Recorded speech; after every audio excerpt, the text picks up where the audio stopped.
have fun just going around and round and round. And oh my. Let's spend the night together. Now I need you more than ever. Let's spend the night together. Let's spend the night together. Now I need you more than ever. You know I'm smiling, baby. You need some guidance, baby. I just decided, baby, now I need you more than ever. Let's spend the night together. Let's spend the night together now. Oh, my.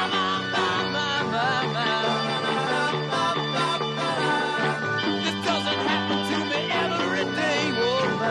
Let's spend the night together. No excuses offered anyway. Oh, my. Let's spend the night together. I'll satisfy your every need, your every need. And now I know you will satisfy me. Oh, my. Let's spend the night together. Now I need you more than ever. Let's spend the night together now. Oh, my. Let's spend the night together. But now I need you more than ever. Oh, my. Let's spend the night together. I'm satisfied your every need. Oh, my. Let's spend the night together. And now I know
again.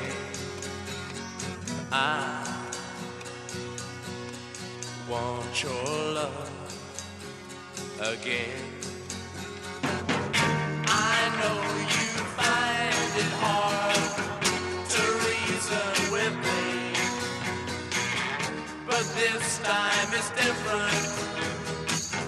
Darling, you're saying you gotta tell me you're coming back to me. You gotta tell me you're coming back to me. You gotta tell me you're coming back to me. You gotta tell me you're coming back to me.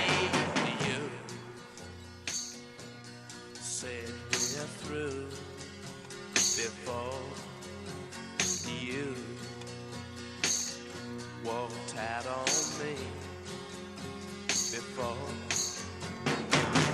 I tried to tell you, but you didn't want to know.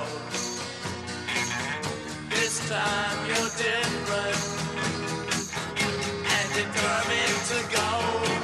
You gotta tell me you're coming back to me. You gotta tell me you're coming back to me. You gotta tell me you're coming back to me. Yeah.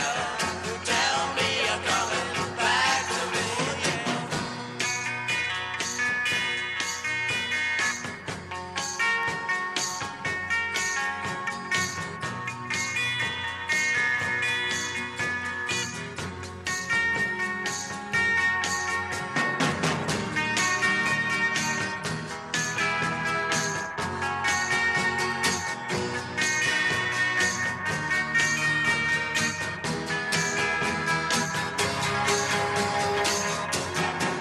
You gotta tell me you're coming back to me. You gotta tell me you're coming back to me. You gotta tell me you're coming back to me. You gotta tell me you're coming back to me. I wait as the days go by. I long for the nights to go by.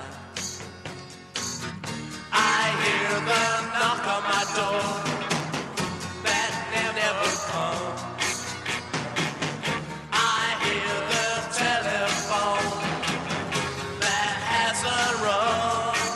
You gotta tell me you're coming back to me. You gotta tell me you're coming back to me. You gotta tell me you're coming back to me. You gotta tell me you're coming back to me. You gotta tell me you're coming back to me. You gotta tell me you're coming back to me. You gotta tell me you're coming back to me. You gotta tell me you're coming. Oh yeah, you gotta.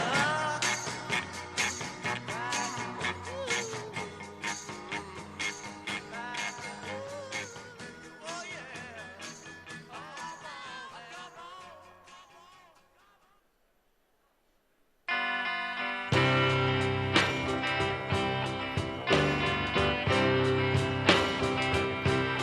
There've been so many girls that I've known. I made so many cry, and still I wonder why. Here comes a little girl, I see her walking down the street. She's all by herself. I try and knock her off her feet, but she'll never break, never break, never break, never break this heart of stone. Oh no, no, this heart of stone. What's different about her? I don't really know. No matter how I try, I just can't make her cry.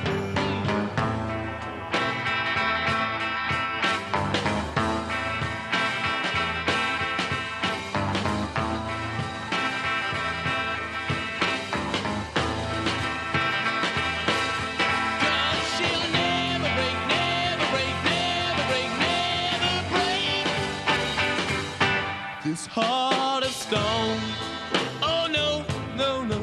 this heart of stone. Don't keep on looking that same old way.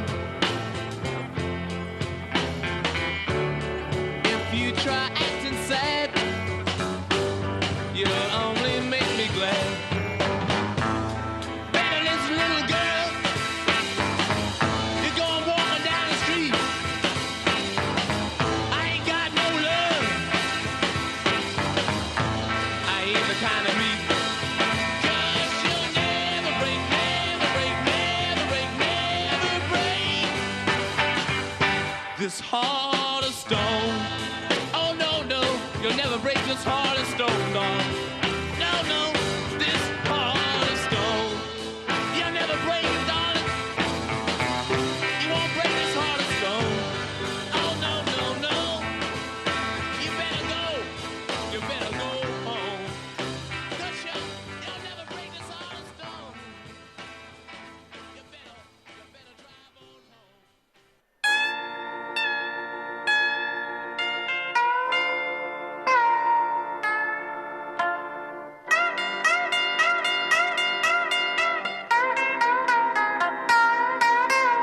Time is on my side. Yes, it is. Time is on my side. Yes, it is. Now you always say that you wanna be free, but you come and I said you would, baby. You come running back. I told you so many times before. You come running back to me. Time is on my side. Yes, it is. Time is on my side. Yes, it is. Searching for good times, but just wait and see.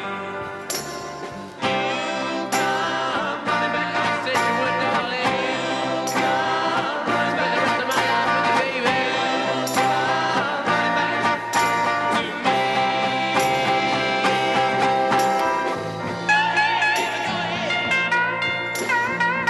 Go ahead and lay it on the town. Do it now. Your heart is ours, remember. I'll always be around. Like I told you so many times before, you're gonna come back. Yeah, you're gonna come back, baby. Nothing. Yeah. Time is on my side. Yes, it is. Time is on my side. Yes, it is.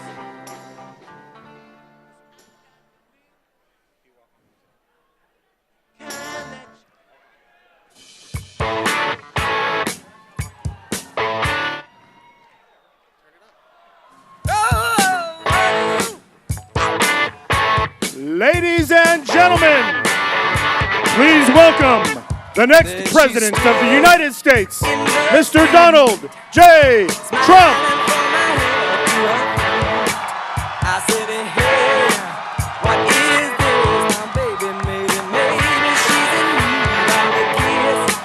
I said, hey, what's your name? Thank you very much. Wow. Maybe we can see. Thank you, everybody. Now, don't you wait.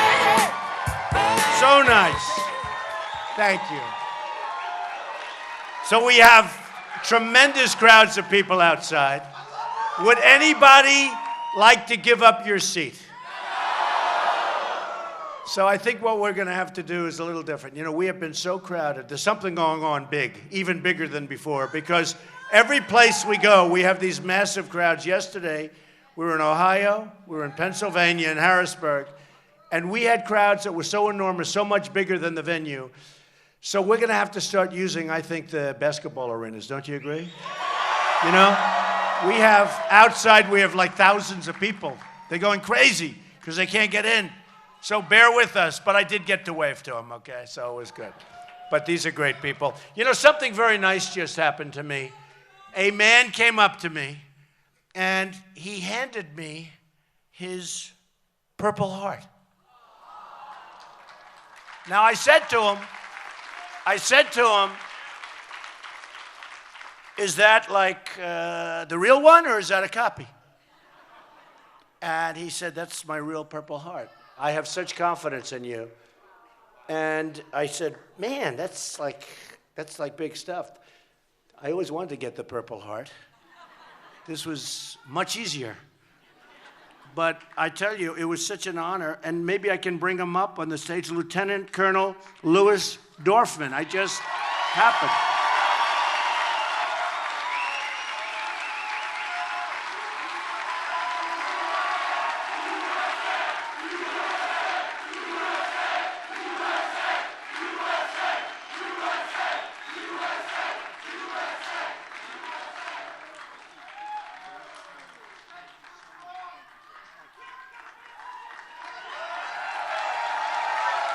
So I said, Lieutenant Colonel, would you like to say something? He goes, no, sir. I'd like you to just keep saying what you've been saying. Amazing. It's amazing. What an honor. What an honor. That was great. So thank you all for being here.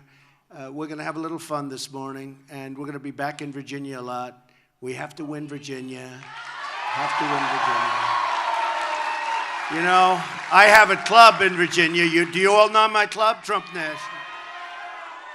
And if we could do to the United States what I did to that, boy, would we have a country. There'd be nothing like it anywhere, ever in history. But, you know, I took over a club, 10 years ago? And it was on the Potomac River, and it's right next door. And in fact, I wish we did this out at the golf club, to be honest with you, right on the Potomac. Maybe we'll do that. The next one, let's do it on the Potomac. I don't know, you do it, right? Right? We'll do it outside on the Potomac by the American flag. You know, I have tremendous acreage there. We have like almost 800 acres, and it's got 2 clubs, 2 courses.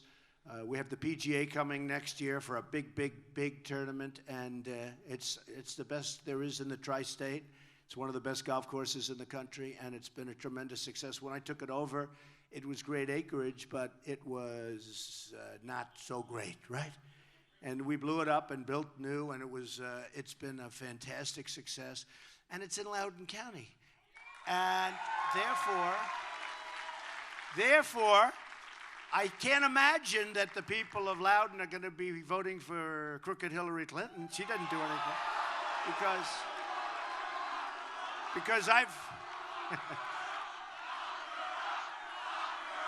yeah.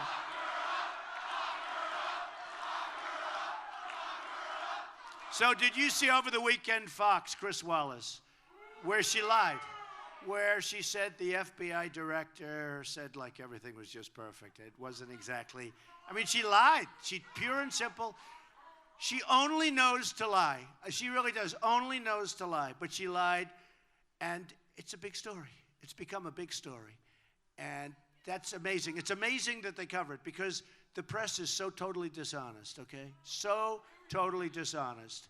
And there is nothing like it. I've never seen dishonesty like that. And they're pushing her like crazy because it's establishment stuff and we have to make change. You know, she's now calling herself an agent of change. She's been doing this for 30 years. You know, numbers just came out for her where she raised like $50 or $60 million, and 20 people gave it. I think it was, 20 people gave her $60 million in her fund. $60 million from 20 people. I'm going to get a list of those 20 people. Oh, those 20 people, I want to find out who they are. I want to find out how many I know. I want to find out how many I know. But I'll tell you what, 20 people gave her $60 million. And that's what I've been saying, folks. Look, I know the game better than anybody, and the game is played that way. They own her. They own her. They will do whatever's good for them. If they have a company that wants to move plants into Mexico, she's going to say, first she'll say, that's no good, and then she'll say, oh, I see. They helped me. I have to let them do it. Because her handlers, that's what they are, is handlers. I mean, they write her speeches. They write everything. She doesn't give a talk like this with no teleprompters. She gets up and she has teleprompters. She gets on the stage for 20 minutes, she reads something, and she leaves. She goes back home and goes to sleep, okay? That's what she does. She reads it, she goes home, she goes to sleep. And that's okay, I'm not knocking it. But the 20 people, think of it. So you have 20 people giving $60 million. It just got announced, or it's being announced today. But we're announcing something even more special. We're announcing that we're going to have more than $35 million from a group of people, like almost 60,000 people, averaging think of it, $61 a piece. This is a Republican now, because I'm putting up a lot of money. This doesn't happen to Republicans. You know, most Republicans, I mean, I think all, if they ever did that, they'd have like 3 people giving $12, and they'd say that's about as good as we're going to do. We're going to have close to 60,000 people, and it's going to be, think of it, it averages $61 approximately. I guess it's going to be filed later or tomorrow or something, but it averages $61 each. And we'll have 35.8 million, but I think it's going to even be higher than that because it's not totally tabulated, but it's going to be higher than that. And that doesn't include other money that we're getting for the RNC and the Republican Party. And it doesn't include the money that I put up, because I put up a lot of money to fund my own campaign. And a lot. I think I'm into this for over $60 million now. Over 60. 60 million. If you don't vote for me, look at the money. I'll probably be in for 100 by the time I finish. Think of it. 100 million cash. Okay, good. Good, thank you. I'll be in for over 100. And think of it. No tax deduction. See, everything I do, I think tax. After tax, before tax, but no deductions. But I'll be in for over $100 million when it's all finished, or thereabouts. And that's a lot of money. That's a lot of money. And nobody else does that, you know. Other rich people don't do that either. Not that many rich people run, because they're told if you're rich and if you're successful, you can't run for political office, because they'll kill you. And I said, I agree. I do agree. I think I'm a testament to either never do it or do it. I will say this.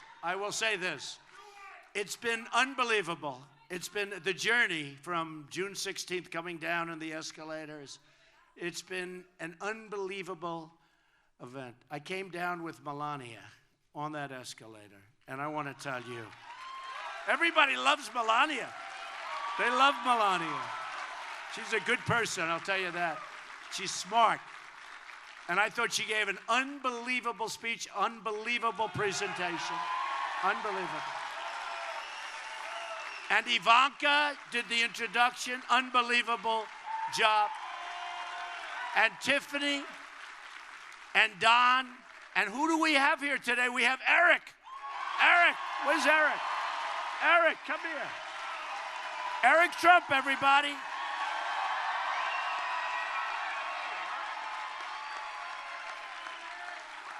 Wow, this is a great crowd. Wow. Well, listen, we are, and I say this all the time, but we're so proud of my father, and it's an honor to be in Loudoun. In fact, him and I, when I came out of college, the first job we worked on together was the great golf course that we have here, and the two of us sat there, and we put a tremendous amount of time and effort into rebuilding it, and we had a great time, and it was kind of the perfect, it was a perfect first opportunity for a son to work with our father, and I've learned so much from this man. He's been such an incredible father and mentor and boss and friend, and every other word that you could put on it. He's just the best, and he will do a great job for this nation. He will do such a great job for all of you, and we are so, so, so immensely proud of him. So with that, I give you back to the big guy. Thank you so much, Loudoun County.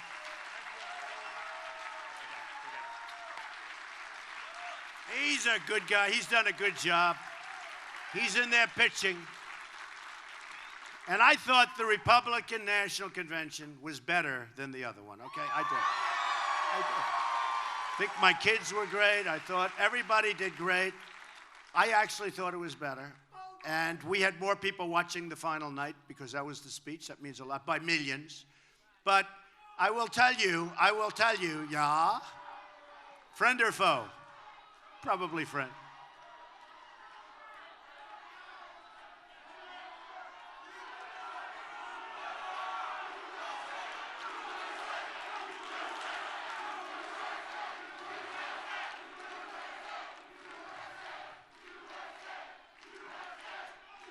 Thank you.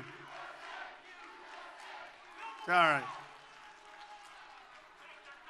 They're 15 seconds of fame. Well, now that Bernie's out, it doesn't happen anymore. It's like amazing. The safest place to be anywhere is at a Trump rally. It's true. It's true. It's the safest place to be. I mean, I'll just tell you something. You don't even know you're doing it, but here we are. We have chairs, right? Everybody's standing. Everybody's standing because we have it's excitement. There's like an excitement in the air. You have seats and everybody stands. If you want, you can sit down. But they don't want to sit down. But we have such fun, considering we have a very bad subject. The country's in trouble, but we're going to make it good. A lot of people thought my speech was dark. The haters, only the haters. We got great marks, but the haters said, well, he did a good job, his delivery, everything was good, but it was dark. And I said it wasn't dark. I talk about radical Islamic terrorism. I talk about drugs pouring across the border. I talk about people coming in that aren't supposed to be here. I talk about crime. I talk about our police being shot. We love our police, so we have to protect our police.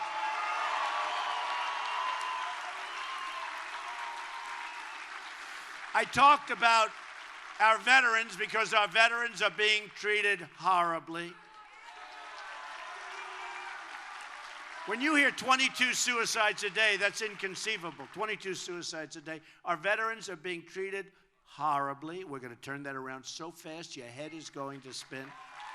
People wait in line for 5, 6, 7 days. The veterans are great people. And that's why maybe the lieutenant colonel did that. I mean, it's such an amazing thing. He showed it to me, and I said, here, thank you very much. No, Mr. Trump, I want you to keep it. I said, keep it. I mean, these are incredible things that happen. These are incredible people that I meet. And thinking about lieutenant colonel, thinking about our military is totally depleted, totally depleted. Our military is not being funded properly. We don't have enough money going, and we need a strong military. We need a powerful, strong military.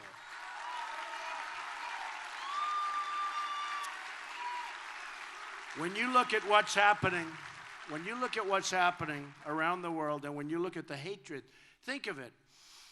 We are like the whipping post for many, many countries on trade. They kill us on trade, but in every way. They don't respect us. China's building this massive, massive military complex in the South China Sea. They didn't get environmental impact statements, by the way. They said on Monday morning, we're going to start building. And on Monday afternoon, they started. That's the way it works, right? We could never do that because we'd have to get environmental impact statements. It would take 30 years, and then they'd reject it. No, we don't do things like that. And, that's fine. They're not supposed to do it. They're not supposed to do it. They don't respect us. Now, very simply, we have tremendous power with China. Some of the top people in the world representing China have called me. And one of them in particular said, Mr. Trump, I thought you were so wrong a year ago. I heard your very strong rhetoric on trade with China and everything with China. You have to understand, China is great as far as I'm concerned. I want to get along with China. By the way, wouldn't it be great if we got along with Russia? Wouldn't that be great? If we actually had a relationship with Russia? Instead of all the fighting and the money and the problems, and if we could get Russia and others to partner up and go and knock the hell out of ISIS, wouldn't that be a good thing? Wouldn't that be a good thing? These people are so obsolete. These people, sometimes they'll say, oh, could I have a list of the people that you're consulting with?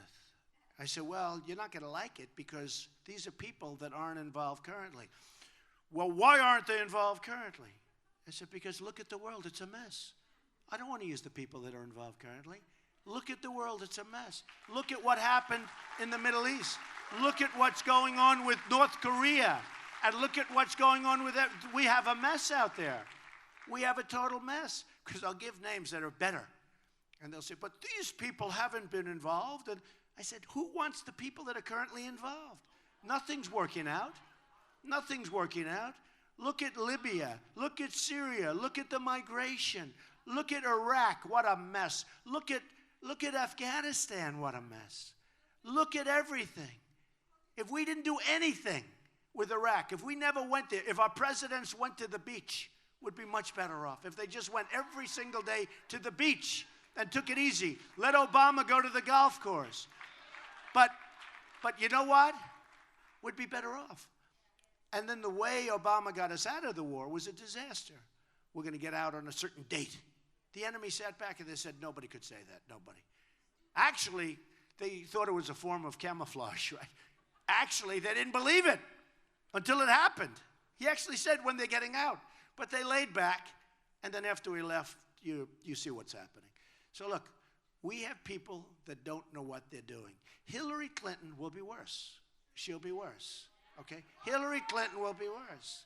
She has bad relationships with people like Putin. I'll give you an example. She has terrible relationships with Putin. This is a nuclear country we're talking about. Russia, strong nuclear country. And so are we, but their stuff is newer. Their stuff is newer. So she's looking at, they have more. I didn't even want to say it. They have a lot more, okay? So, she wants to play the tough one. She's not tough. She's not tough. I know tough people. She's not tough. I mean, she's doing the handlers. They push her from place to place. That's all it is. You saw her speech the other night. I mean, they talk about presidential. Do you think she looks presidential? I don't think so. I don't think so. So, she wants to play the role of the tough guy against Putin and Russia, and she wants to play. It's not tough, not tough. She should be tough on trade, okay? Because right now we are being ripped off on trade like nobody has ever ripped us off in history. You look at our trade deficits with China. Hundreds, just take a look. The numbers, think of this, $505 billion. Look at our trade deficits total, more than $800 billion. Trade deficits. Coming out of this area, by the way, coming out of the state of Virginia and every place else. I mean, I won so many states, and we won in landslides, or I wouldn't be here. Look, if I didn't win, this system was not set up for somebody like me to come in and exert brains and common sense, okay? It wasn't set up for that. It's set up for politicians. And if I didn't win in massive landslides, I won by a landslide.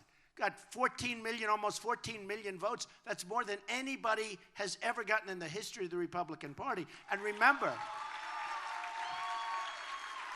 and that's with 17 people. People keep forgetting. That's with 17 people. And yet we had, when Ronald Reagan, who we loved, but when other people ran, they'd run against one or two people or three people. And it's a lot different. 17 people, we broke the all-time record.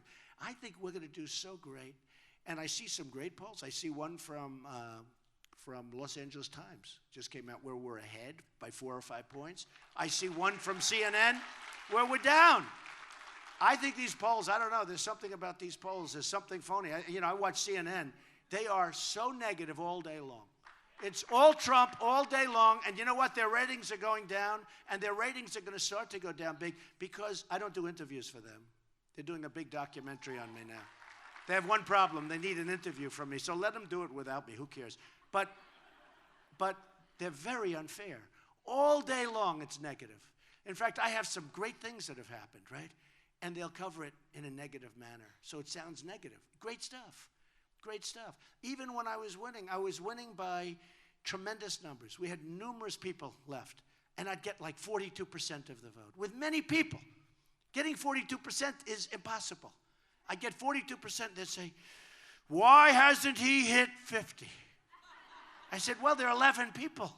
How do you get 50? You understand, right? No, but CNN treats me so badly. It's unbelievable. And you know what? I don't watch it anymore. I don't watch. You learn to live good.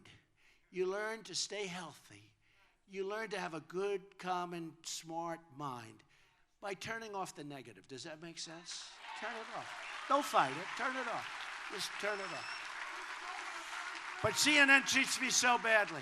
I mean, the New York Times, which I call the failing New York Times, because it's failing. It's losing a fortune. And it'll be, I think it's out of business in 3 years. Maybe somebody's going to buy it for a little while until they lose all that money. But they'll buy it for a little while, and they'll keep it as, some rich guy's going to buy it. But the New York Times, which it could do worse. I mean, frankly, that wouldn't be bad if somebody bought it. But the New York Times is failing badly. They write stories that are so bad about me. And, all my life, I've probably been on the cover of the Times a few times, right? Now, if I have 2 stories or 3 stories a day on the cover, today I have 2 stories, both ridiculous stories. But today I have 2 stories on the front page. I mean, I guess they use me to sell newspapers. But they are so dishonest. The reporting is so dishonest. I won't get into individual reporters' names because I'd like to. I could tell you the good ones and the bad ones. And they have a couple of good ones over there.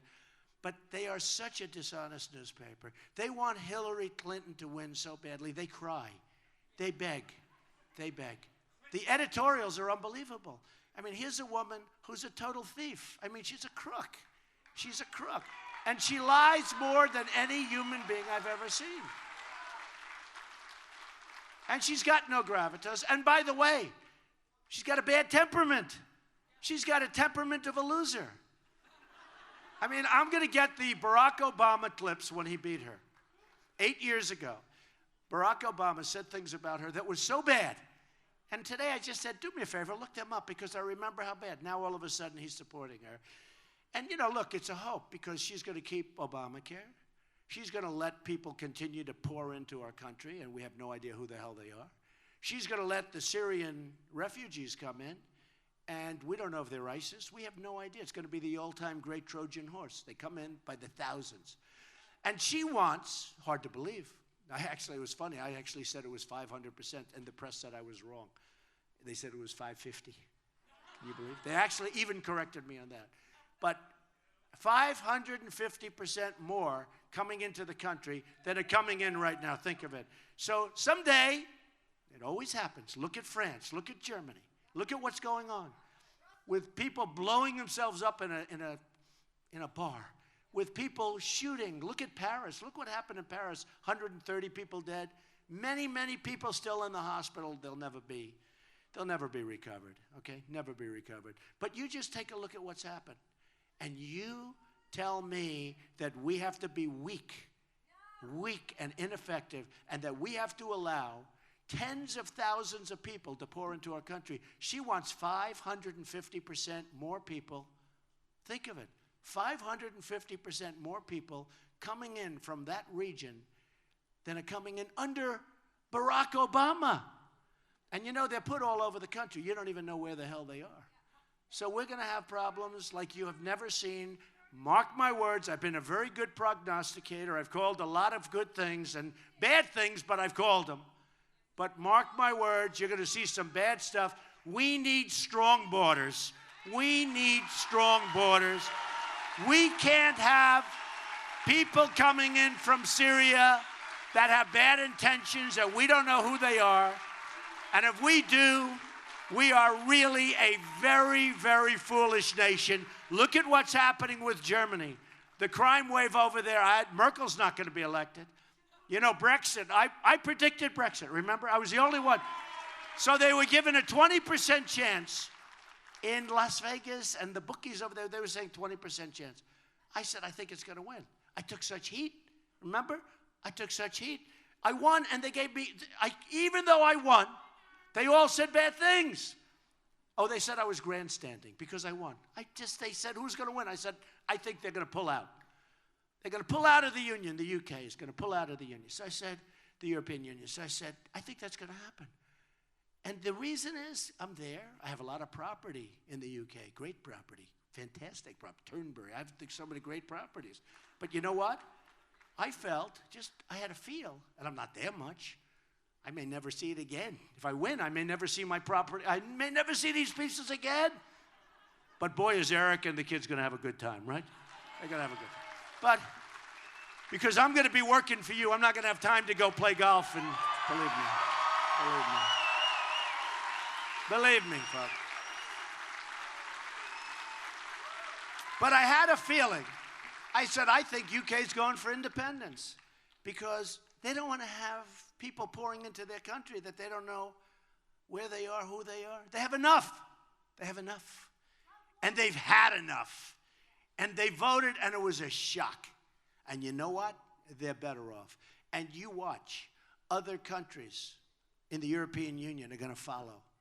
Because they were forced to take people, and now it's getting to be catastrophic proportions. And you watch what happens to Angela Merkel, who I always thought of as a very good leader until she did this. I don't know what went wrong with her. I don't know. What went wrong? Angela, what happened? What happened, Angela? And you take a look at what's going on in Germany, the real facts, okay? I have friends that live in Germany. For years, they were so proud. They were saying, this is the greatest country, Donald. This is so great. This is the... People now tell me they're going to leave Germany. Leave? I said, what are you talking about? We're going to leave. They take in millions of people, and they don't know anything about and what's going on. You know the terms of what's going on. The women have heard all about what's going on, okay? Let me tell you, folks, we are allowing thousands and thousands of people into our country. I've spoken to the best law enforcement people that we have, who are great people, and they said there's no way to properly vet these people. There's no way, because we don't know where they really come from. They have no paperwork, so what they do is they make up paperwork. Everybody makes up paperwork. Remember when they stole our passport machine? Remember? They have a passport machine that's better than the stuff we have. Okay? These are smart people, by the way. These are smart people. These are very smart people. And I have a bigger heart than anybody in this room, or as big. We want to do safe zones in Syria. I will get the Gulf states, who are not doing much, believe me. The Gulf states have nothing but money. I'm going to get them to pay. We owe $19 trillion. We're not paying for it. We're not paying. They're going to pay. They are going to pay. We're going to get the Gulf states to pay for it. They're going to pay. Don't forget, without us, the Gulf states won't exist. They won't exist. So we're going to get the Gulf states to pay. And we're going to be the smart country again. But we're not going to let this happen where all of a sudden our cafes start blowing up, our movie theaters start blowing up full of people, and all of the other things that you've been seeing all over the world. I mean, all over the world. Who would have believed that horrible scene in Nice? Who would have believed a thing like that's even possible? Just driving a truck down, killing everybody, running all over everybody. You know what they were screaming? They were screaming something that they always seem to scream, okay?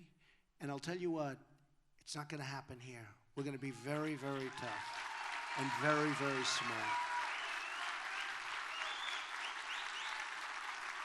And we can be, folks, we can be the stupid people, and we can be the politically correct people, and guess what?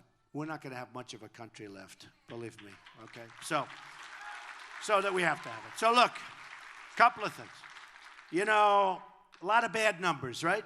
A lot of bad numbers. Hillary said she wants to keep it the same, but she's going to change. You notice she's saying, I want to keep it the same, but we're going to change. First of all, she can't change. She's been doing it for 30 years. You know, I say, if she wants to change, why didn't she change? She's been doing this a long time. Her husband signed the worst trade deal in the history of the world, probably. And I really mean that. I'm not exaggerating.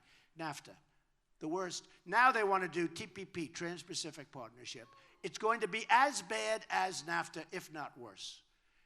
Numerous countries, documents that are 5,000 pages long. Our people haven't even read the documents, okay? I want to do individual country. I like trade. Individual countries, boom, boom, boom. If they do a bad job with us, you have to see what this TPP looks like with the lines. Lines all over the place. Looks like a jigsaw puzzle. Simple, simple. Deals are tough enough, complicated enough, simple. Boom, individual countries. We're rewarding people that have treated us badly, and they're going in with people that have treated us well, meaning countries. I want individual countries. And if they do something bad or they devalue their currency so that our companies can't compete because you're losing all your jobs. I mean, I just left Pennsylvania. I just left Ohio. I'm going to be very soon in Michigan. Upstate New York is a disaster area. I mean, you look at these big, beautiful plants that are just rotting. They're just rotting. I flew into Harrisburg, Pennsylvania yesterday, and I looked down, and I looked at it looked like a war zone where you have these massive plants, and you could see 25 years ago vibrance. families being taken care of, work, education, health care, people working. It's all in Mexico now. The businesses have moved to Mexico and other places. But between China, Mexico, others, they've taken our business. Vietnam, very big right now, really taken over. I mean, they're doing a great job for them, not for us. Vietnam's a hot one right now. Take a look. But we're not going to let that happen. We're not going to let it happen. We're going to be smart. When a company moves and wants to move, as an example, to Mexico, we're going to wish them luck. But when they want to sell their product back into this country, we're going to say, sorry, but you have a 35% tax to pay to get your product back in. And when we do that, they're not going to move. They're not moving. They're not going to move. Because we will have taken the economics of moving away from this country. And I've watched for years. I have watched for years. More than just Obama. I've watched for a long period of time presidents saying, and politicians saying, how do we keep our companies? Because they're moving. They're just leaving. Remember, they did the low-interest loans. They don't need money. They did all sorts of tax abatements. They don't want tax abatement. I'm doing the ultimate. I'm saying you make a product outside of the country, and when you leave and when you fire all of our people, and you're going to now make that product in, as an example, Mexico, there are other places. But when that product comes across the border, you're going to pay a 35% tax. And here's what's going to happen. For the most part, they're not going to move, okay? I think very few are going to move because you've taken the whole, point out. But they're not going to move. Number one, very important, they're not going to move. And if they do move, we're going to make a fortune, okay? Okay? So it's okay. In fact, sometimes you say, please move. Please move. We'd like you to send plenty of product in here. When China devalues its currency, they're making it impossible for our companies to compete. But China doesn't want, and I'm very close to China. I have the biggest bank in the world as a tenant of mine in New York. The biggest in the world, a Chinese bank. Don't worry about that baby. I love babies. So, I love babies. I hear that baby crying. I like it. What a baby. What a beautiful baby. Don't worry. Don't worry. The mom's running around like, don't worry about it, It's young and beautiful and healthy, and that's what we want. Okay. But look. China, when China devalues its currency, they take our guts out. And they do it so often. They're constantly devaluing their currency. And they always wait till like it's a bad time, like we have a problem with Iraq, we have a problem with Afghanistan. Every time we have like a big problem, they always devalue. And a year and a half ago, they devalued the biggest devaluation they've done in 20 years. The biggest in 20 years. And I said, man, how did they get away? But we had a problem. We were doing other things, okay? So when China does that, we have to fight back. Now, here's how you fight back. Because we can't fight back any other way, we have the piggy bank. They have ripped us to shreds. Ripped us absolutely to shreds. Actually, I was only kidding. You can get the baby out of here. That's all right. Don't worry. I think she really believed me that I love having a baby crying while I'm speaking. That's okay. People don't understand. That's okay. But so you have a situation where a great country like China, which is which is really taken over now. If you look at the numbers. A year ago they passed us. If you would have said 10 years ago, 15 years ago that China would be passing us, I would have said it's absolutely, anybody would have said it's impossible. We've allowed them to pass us. Now, when we have our manufacturers want to go to China, they can't get in, number one. Number two, if they do get in, they have to pay a massive tax. When Chinese companies want to sell to us, no tax. Come on in, fellas. We're stupid. Then they devalue. I had a friend, he was catching up with China. And he was really starting to compete. He's a very, very cost-conscious guy. It was hard for him, but he's a really good manufacturer. Then all of a sudden, they did a massive devaluation. Boom. And he's back to ground one. It's like, you take 2 steps forward, 3 steps back. That's what happened to him. The guy's phenomenal. He can't get his product into China. When he finally starts to be competitive, they devalue it again. And in TPP, now China's not in TPP, but it's the same thing with the other countries. Their single greatest tool is devaluation of the currency, of their currency. We don't even have a clause in the agreement to cover it, okay? And because of the complexity, 5,000 pages, nobody's going to read it. And if you want to get out, you can't because there's so many countries involved. So I say 1, 1, 1, 1, 1. You do 15, you do 20, you do with everybody. And if they don't behave, meaning if they're not good, if they take advantage of us, we send them what we call a 30-day notice. Please be advised. Please be advised, we are hereby terminating your agreement with the United States of America because you cheated. You cheated.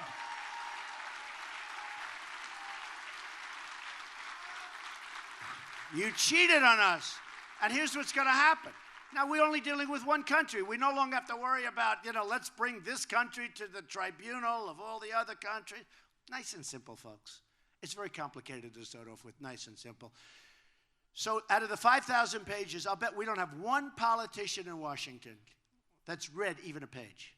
And these other countries, smart as hell, smart countries, by the way, these are smart countries. They've read every word, every comma, every period, every paragraph, every sentence. They didn't read Obamacare. She's right. Well, there's an example. Thank you very much. I was just about to say that. No, but Obamacare is a great example. Obamacare was like 2,500 pages. Not one politician read it. And now we're stuck with it. But don't worry, we're going to repeal it and replace it. But we're stuck with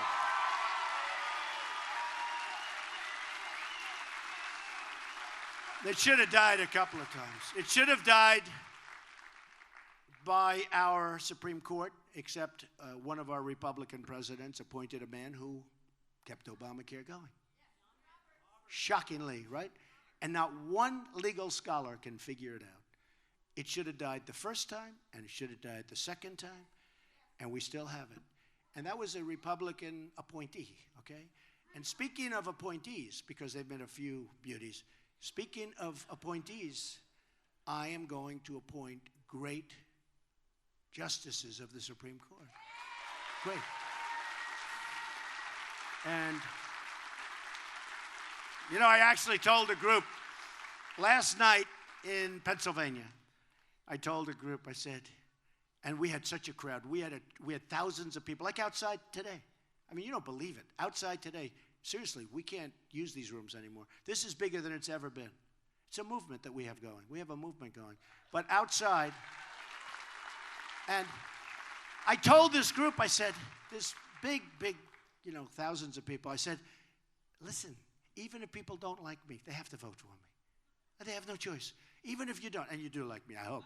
But I said, even if you can't stand Donald Trump, you think Donald Trump is the worst, you're going to vote for me. You know why? Justices of the Supreme Court. If they pick judges, we're going to end up with another Venezuela, except just a bigger version. It's going to be a disaster for this country. And I've already chosen 11 that were vetted and that are so good. These are great justices. Federalist Society looked at them. Heritage looked at them. People that are really highly respected. And I'm going to pick from that group. And we already have one before we start, Judge Scalia. And I want to get as many as I can in the mold of Judge Scalia, because that's what we're looking for. That's what we're looking for. Justice Scalia, good man. And who knew that was going to happen? That was a surprise. People kept talking about different names, but they didn't think him, and all of a sudden he's gone. That was shocking to people. So you never know what's going to happen. And I'll tell you, this could be the presidency with the most Supreme Court picks of any presidency in history. You'll probably have 3. You could have 4, and you could even have 5. Look, we have 1 before we even start, right? Judge Scalia. But you could even have 5. And can you imagine if Hillary Clinton picks 5 super libs, because what she is she's being pushed around by the Bernie Sanders crowd, many of whom are going to vote for us because of our trade policies, okay? Because they understand that trade is killing our country, all right? So I want to go over a couple of facts. Before I do that, I want to just say this. Look, we have a movement going. This is beyond anything that anybody's ever seen. commentators are saying on television, people that hate me are saying on television that they have never seen anything like this. They call it the phenomena. It's a phenomena. Our crowds are much bigger than Bernie's were, and Bernie did good. Bernie was second, I will say that. Far greater. Hillary, last night in Harrisburg, where I had, 12,000 people, we had to send away thousands. Hillary had 800 people, okay? Now, I don't know what it means. I mean, maybe it doesn't mean anything. I think it should mean something. I think it should mean something. I mean, when you have crowds that are many, many times the size of your opponent, I would think that it would mean something. But we have these massive crowds. I mean, I felt so badly about when I went through and I'm waving to everybody, but they're all standing out there, and I feel guilty about it. But here's the story: we have a movement going. It's an incredible movement. It's a movement like they say they've never seen in this country before, and I say it a lot because I have a lot of respect for him. Bill O'Reilly. He said it's the single greatest phenomenon. He called it the Trump phenomena. Is the single greatest phenomena, politically speaking, that he has ever seen in his lifetime. I mean, that's, guy's seen a lot of stuff, right? And Brett Baer said it. Brett Baer, good guy, said it. And Britt Hume who said it. He doesn't like me too much, but he said that, or something similar. And people have said this, that what we are doing is one of the great political phenomena of all time, but very importantly, it's one of the great movements of all time. We got to finish it off. We got to finish it off. We got to beat a dishonest machine, totally dishonest machine. As an example, how Hillary got away with what she got away with recently. How do you get away with it? Everybody thought, oh, wow, she's guilty. However, now what she got away with was a disgrace, honestly. A disgrace to our country, what she got away with it. And who would think that could have happened? And then on top of it, she lies on Sunday saying, no, I was just actually fine. I did everything fine. And that was not said. It was said very embarrassingly. Nobody could believe that happened. That whole thing was incredible. But we have to learn from it. It's a crooked system. It's a rigged system. We're running against a rigged system, and we're running against a very dishonest media. The media is very dishonest. Very, very dishonest.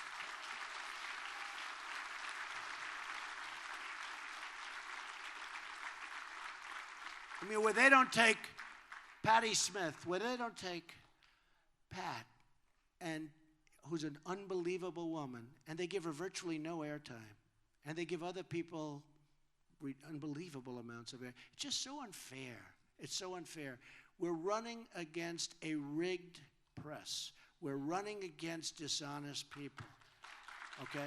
Really dishonest people. And hey, look, it was rigged against Bernie Sanders. You could see that from all of those emails.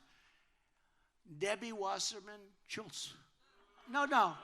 But you could see it. It was a rigged deal. He never had a chance. The guy worked so hard, and now he's got buyer's remorse. You look at him. If he would have done nothing, if he would have just gone home and gone to sleep, he would have been because he made a deal with the devil. He made a deal with the devil, and he made a bad deal. And then she picks a vice president that's the exact opposite of everything Bernie represents. Now, I don't agree with what Bernie represents, but, I mean, honestly, it was almost 50% of their party. You would have thought she would have given him a little bit of a bone. She gave him nothing. She gave him nothing. So we have to get everybody out. Loudoun County is so important. And really, I'm a big employer here. I'm a big, big employer here. And everybody in this room knows how great that project is and how successful it's been, because many of you, who's been there? How many people have been there? Yeah. It's one of the great projects in the country, all along the Potomac River. One of the great projects in the country. So let's go over a couple of numbers, because you have to see this to really believe it. And by the way, Hillary Clinton has not had a news conference in, I think it's 242 days, okay? She doesn't do news conferences because she can't, because for a number of reasons. But number one, she's so dishonest. She doesn't want the people peppering her with questions. So she doesn't do news conferences. It's a disgrace. I think it's 242 days. You know what that is?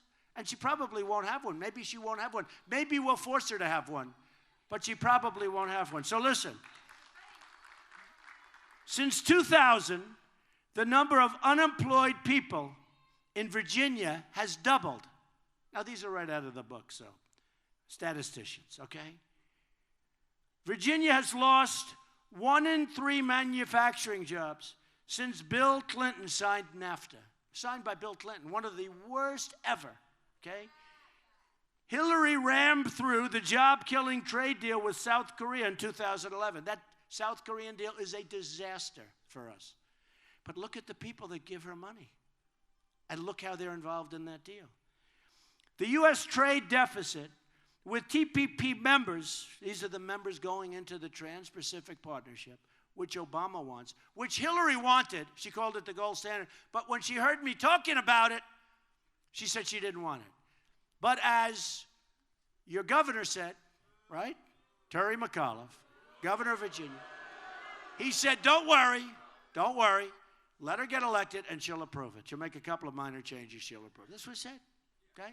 Then they backpedaled. Oh, well, he doesn't speak. Let me tell you, Terry McAuliffe knows her better than Bill knows her, okay? Terry knows her better than anybody. Your governor, he made the statement, okay? All right? So, here's a couple of things that are just sort of amazing. President Obama has doubled the national debt since he's been in office. U.S. trade deficit in goods reached nearly $800 billion. In other words, we trade with people. You know, it's funny, when I want to make good trade deals, the press says, oh, he's not a free trader. I'm a great free trader. I like free trade. But I like smart deals. Somebody said, then what do you call yourself? Because I know free trade, I know fair trade, I know every form of trade ever thought up by man. Believe me, it's meaningless. So he said, what are your policies? I said, my policies are very simple. I want to make great deals for our country. Okay, very simple. You can call it fair trade, free trade, or any other of the other 10 names. I want great deals for our country. And I was endorsed by Carl Icahn and some of the greatest business leaders in the world. And we have to use our great business people to negotiate the deals because we're using political hacks to make deals. And it's a joke. The Chinese people look at us like we are the dumbest people. They are using their smartest, their brightest from the time they're 3 years old. You know, they have like a pyramid, right? Boom, boom, boom. They use the guys right on the top. And they walk in and deal with our clowns. And they say, I can't believe we've gotten away with this. For years and years and years, we've rebuilt China with our trade. We've rebuilt China. We have so much power over China. And if they don't behave, we throw a 10% tax on goods coming in from China. We will make a fortune. And you know what? They're going to send the same goods. Now, what are they going to say? We're not going to send because we're not going to pay a 10% tax? But when they raise their currency, when they do things with their currency, they manipulate. And they knock out their currency. And they devalue their currency. And they do all, they're masters, they're grandmasters at currency and at currency manipulation. We have the ultimate. We say, thank you very much. Now, just so you understand, when we send things to China, they charge us a tax. So people would say, Donald Trump is not a free trader. I'm a free trader. But it's got to be a two-way street, right? I mean, it's got to be a two-way street. They're killing us. 23.8 million Americans in their prime earning years are out of the labor force right now. In the last 7 years, another 14 million people have left the workforce, okay? Nearly 4 in 10 African American children are living in poverty, while 58% of African American youth are not employed, okay? 2 million more Latinos are in poverty today than when President Obama took office. Now, thank you. We're going to bring jobs back. Thank you. That's very nice. We're going to bring jobs back. That's why we had a very good poll recently with the Hispanics. And it was an amazing poll. And, you know, way up from what people thought. Because people want jobs. And by the way, the Latinos, the Hispanics, they don't want, and you understand this, they don't want people pouring into our country, taking their jobs, taking their houses, taking this. They want to have security. They really want the wall. They want the wall. They want the wall. We're going to have a strong border. We're going to have the wall. We're going to have the wall. Oh, we're going to build the wall. Don't even think about it. We're going to build the wall. And you know, and I say it, and I mean it, Mexico's paying for the wall, folks. Yeah. You know, if Mexico wanted to, they could stop all of the problems that are coming into our country, including the drugs. New Hampshire, which I won, I got to know the people so well up there. What's your number one problem? Heroin, coming from the southern border. And I said, doesn't make sense. You go to South Carolina, North Carolina, no matter where, here, you go no matter where, we have drugs pouring into our country. We could stop it. You see, our politicians don't want to stop it because there are people out there that make a lot of money with that. And they take care of the politicians. They don't want to stop it. They could stop it. But Mexico could stop it without even us. 16,500 Border Patrol agents endorsed me recently. Okay? Sheriff Joe endorsed me. Sheriff Joe Arpaio from Arizona, which is great. We're going to get it going. But we're going to build the wall. Mexico's going to pay for the wall. And some politician came up to me. Number one, you can't build a wall. I said, really? China just built a 2,000 years ago, built a 13,000. China built a 13,000-mile wall 2,000 years ago. We have 1,000 miles that we need. It's 2,000 miles, but we need 1,000. You have natural barriers. We need 1,000 miles. So China can do 13,000 miles 2,000 years ago, and that's a serious wall, by the way, in case anybody hasn't seen it. And we can't do a wall that's 1,000 miles, and we have Caterpillar tractors. And we're going to use Caterpillar, by the way. We're not going with Komatsu. We're not going with Komatsu. So here is one of the most depressing stats. According to the second quarter GDP report, you saw this yesterday, the economy only grew at 1.2%. This is the third straight quarter that the economy has grown under 2% and is the single weakest of any economic expansion in more than 70 years. So we have the weakest expansion in 70 years. And it's going back. Now it's going down because the numbers are getting worse and worse all the time. If they get real bad, I hope it happens fast so I don't have to, they'll all blame me. You'll end up winning. And your first day, the economy crashes because of some incompetent people before me. Well, we'll get it straightened out, but we'll certainly blame them, okay? We're going to blame them. No, but think of it. The weakest in 70 years. 70 years. I mean, it's terrible. Now, here's another one. U.S. home ownership. The rate fell of ownership to 62.9% in the second quarter. The lowest rate of home ownership in more than 50 years. Terrible. Did Hillary mention any of these facts in her optimistic speech? Okay.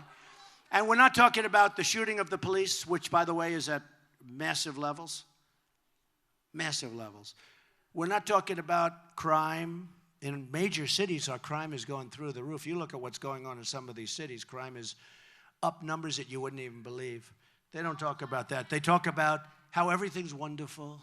Look, with Hillary, you're going to have 4 more years of Obama. And you know what? If you have 4 more years of Obama, our country's finished. It's finished. Here's one that's amazing. Household incomes are more than $4,000 lower than their levels in the year 2000. Think of it. Household income, you're going to make $4,000 less now than you did 16, 17 years ago. Another one that's very common and out there, people, many people in this room, but people are making, in terms of real wages, less money today than they made 18 years ago. And they're working 2 jobs in many cases. And that's because of Obamacare. Because Obamacare, it make sense for employers to do part-time workers. So you'll have a worker who's worked at a company for years, and all of a sudden the boss goes up to him and says, I hate to do it, with tears. And says, I got to make you a part-time employee because of Obamacare. It's forced people to be part-time employees. It's a horrible thing that's going on in this country. And you didn't hear that in Hillary Clinton's speech. You didn't hear that. You didn't hear that. You heard all this glowing stuff. It's a disaster. And then when you look at other countries, how they've built up their military. Look at Russia, how they've built up their military. Take a look at what they've done.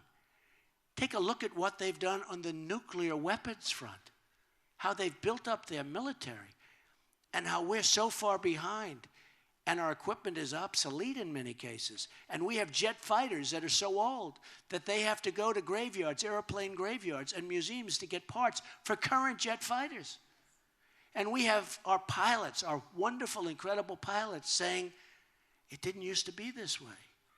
And now they're older, and they're going to leave, and they're going to retire, and they don't want to stay.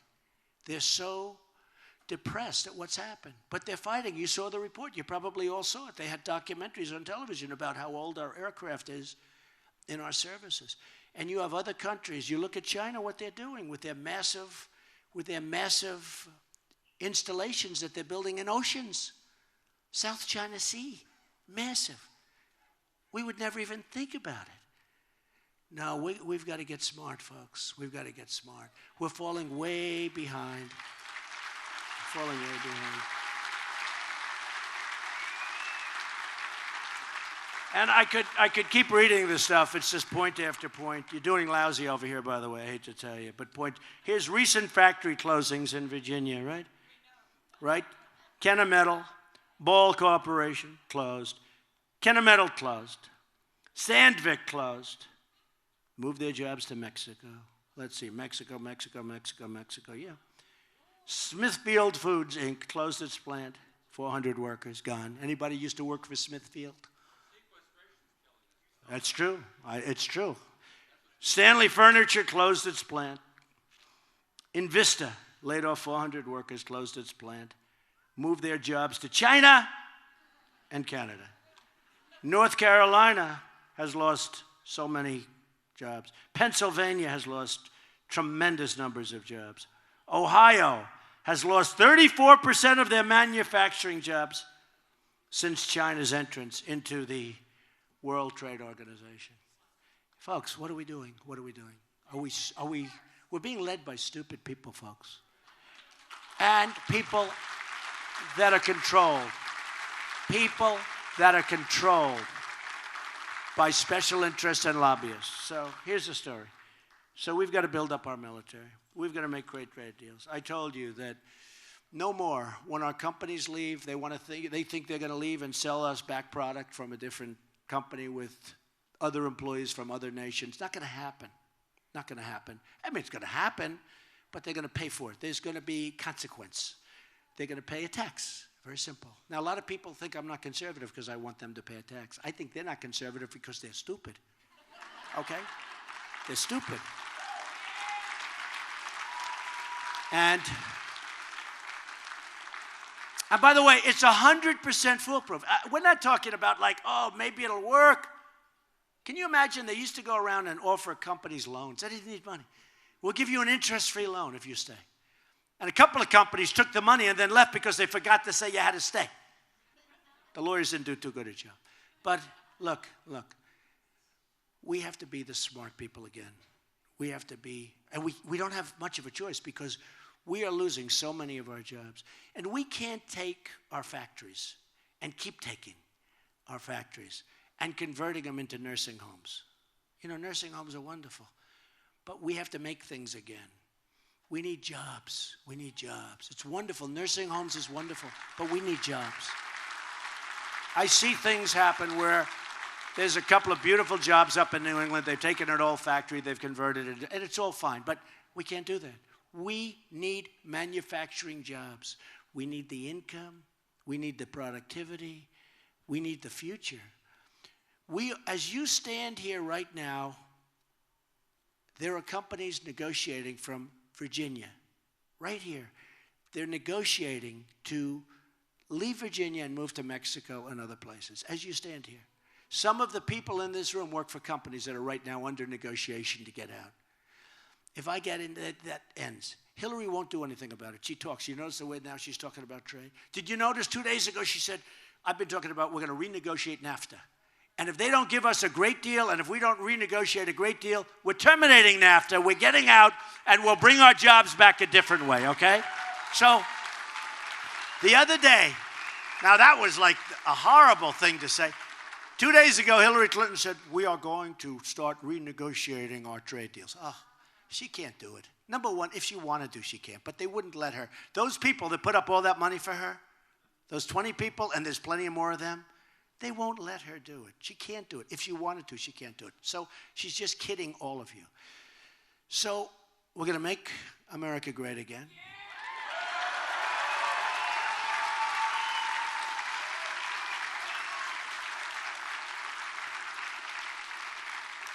We're going to build up our military so depleted. We're going to take care of our veterans who have been treated horribly.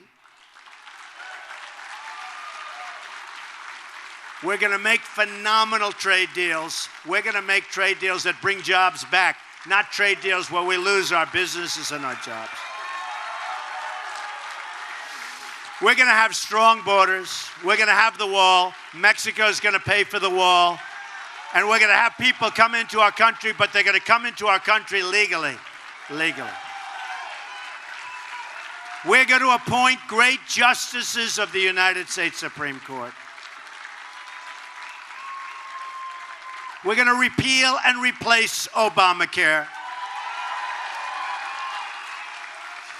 We are going to save our Second Amendment, which is under siege.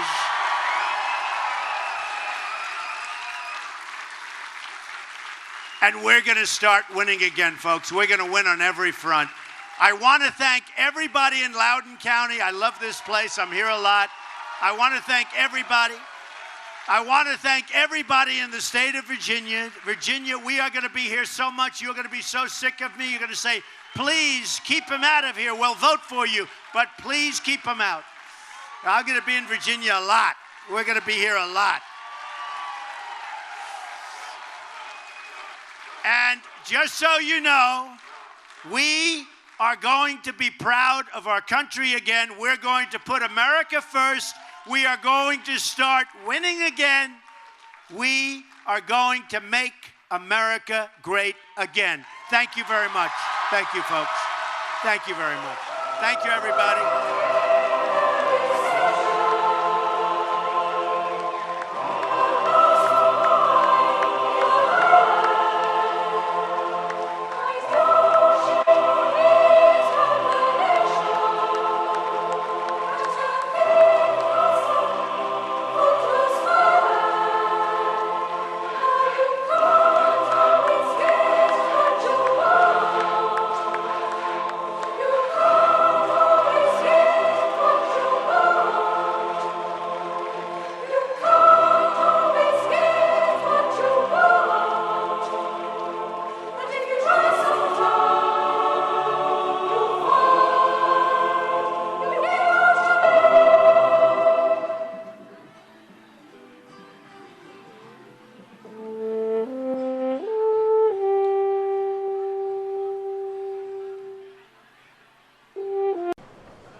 Guys, looks like they've already cut to the Dow. That was the end of the Donald Trump event. Let's go live now to New York, where the police commissioner is resigning.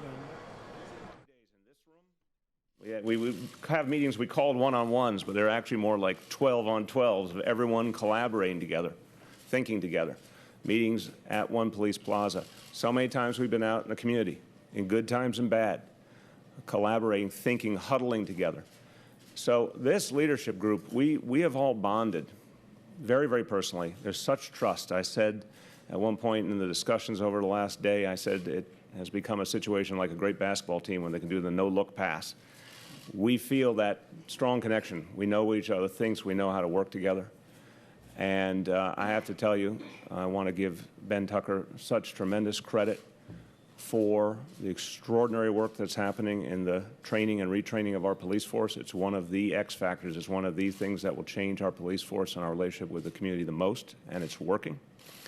And I want to give Chief Gomez tremendous credit for what he has done as one of the people who's really, with Jimmy O'Neill, built that neighborhood policing model, made it something that will take root and be strong and sustainable in the city. He understands so intimately what it's going to take. So this is a team that is ready-made to work together to succeed. And boy, what an extraordinary combination. Proud son of Flatbush, a proud son of Bed-Stuy, and a proud son of Jackson Heights, together, all of whom came up through the ranks, all of whom learned from the perspective of patrol officer, but all of whom brought with them their experience as members of a family, of a community. And this is an incredible leadership group for the future of the NYPD. Now, I think this guy gets to talk too. Let me tell you, again, I wish I had words. I wish I had words for what this man has achieved. I think you could spend years and years researching and analyzing. You won't get it all. But one thing that doesn't get talked enough about with Bill Bratton is his heart, because he builds these extraordinary teams because people know. They see how much he believes, how much he cares. And he's taught me a lot. He has been an extraordinary partner. And, you know, it's a beautiful thing when you can once again make a place safer and better, and then build a leadership team who can take that vision to the next level. So we understand a person gets to make a choice to retire, but I want you to know we'll always be blessed to feel your presence here. We'll always feel connected to you and thankful to you. And, you know, now that you're going to the private sector, you can buy me dinner once in a while. And we can hang out. Now I can afford to. Now you can afford to. Ladies and gentlemen, Commissioner Bill Bratton.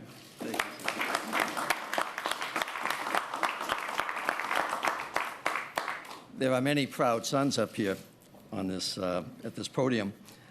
4 born and raised in New York. I'm a proud son. Grew up in Dorchester, Massachusetts, with 2 of the best parents any person could have ever have hoped to have had, Bill and June Bratton. And I really wish that they could have been here to see this day as I continue my odyssey. And they helped to shape it and frame it.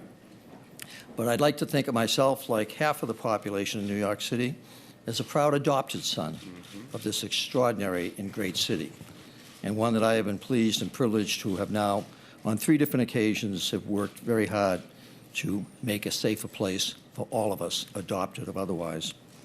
Before I begin my prepared remarks, I'd like to certainly make a few thank yous at an appropriate time. First and foremost, to my lovely wife, Vicki Kleeman, who once again upset her life to allow me to pursue the passion of my life. And that passion is policing and its importance to all that is good in America. And so 31 months ago, once again, she allowed me to respond to the great offer that was being made to me by this great mayor. So Ricky, my love, thank you. It's been quite a ride and will continue to be one. There are many to thank in this room, and certainly here at the podium, you see 4 of those. The mayor talked about a team, and I thank him for moving as quickly as he did to recognize after 31 months of exposure that we are a team at the NYPD. But we are a team that effectively has the ability to grow, expand, and move on. And it's now time for me to move on. But with his appointment of Jimmy O'Neill and Jimmy's appointment of Carlos and the continuation of the extraordinary Ben Tucker, this city, this department, will have a seamless transition. And there has never been a time in American policing history when that is more important than now. Because as we go forward and face the crises of race in America, crime in America, fear of terrorism, and in the midst of the turmoil of this presidential election, there is no police department in America that will be better prepared to face all that we are going to have to face in the future.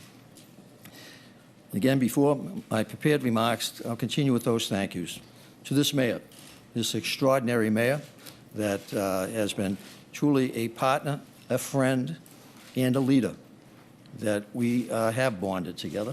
I have often said that we are seamless, that we have a passion for what government can do, what policing can do, and I think collectively, he and I, me sharing the vision that he has, and he's sharing the vision I have, and surrounding ourselves with people who add to that vision, I think we have, in fact, over these 31 months, done so much, and I'll speak more in a few moments on that.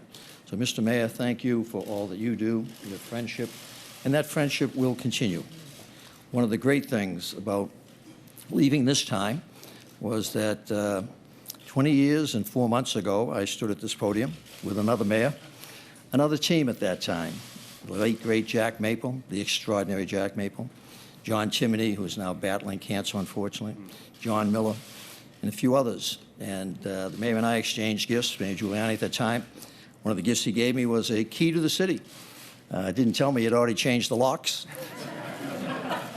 So for the next 20 years, I was locked out in some respects of this city and this police department. And when I came back, the mayor gave me a new key that allowed me to come back into the city I love, and particularly the police department that I love and have such a passion for. So, Mr. Mayor, thank you for that. There's several people in this room that I certainly have to acknowledge, and I can't acknowledge them all because there were so many. But some are known to you, some are not. One known to only some of you, Bob Wasserman, who's hiding in the background, as he always does. 40 years ago, Bob, as Chief of Operations for the Boston Police Department, took a young sergeant, an aspiring young sergeant, and began moving me up the rungs of leadership in the American police profession, exposed me to so many outside ideas. The term neighborhood policing was created by him. The neighborhood policing model that we created together in Boston, which is now being modeled here in New York by Jimmy and Carlos, that Bob, in many respects, is an unsung hero of American policing. He's been with me every step of the way for these 40 years. So, Bob, I cannot thank you enough for all that you've done for me. John Miller, who will also continue as Chief of Counterterrorism and Intelligence, thank God, because there's no person better prepared to help protect this city and this country. And Jimmy has already had that conversation with John, and John will basically also agree to stay on.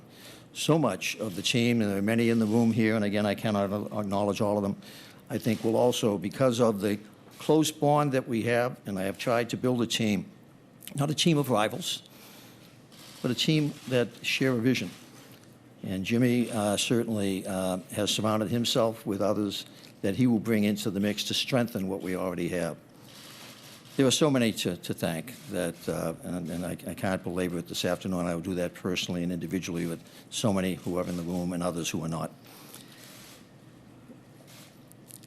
When I came back to the NYPD just over 2.5 years ago, I had a mandate. I had a mandate from this man, this mayor. We had bonded in terms of conversations in the money months during the election, and we shared the vision of what a great American police department could do to face the issues of the day. In this city, you all remember very well the tension, controversy in this city, and indeed in America. To build upon a foundation that was begun more than 20 years ago, that was the shared vision, when I, along with Jack Maple, John Timoney, John Miller, began to apply a new kind of science, a new kind of rigor to policing, one that said that cops count, police matter. And I believe that deeply.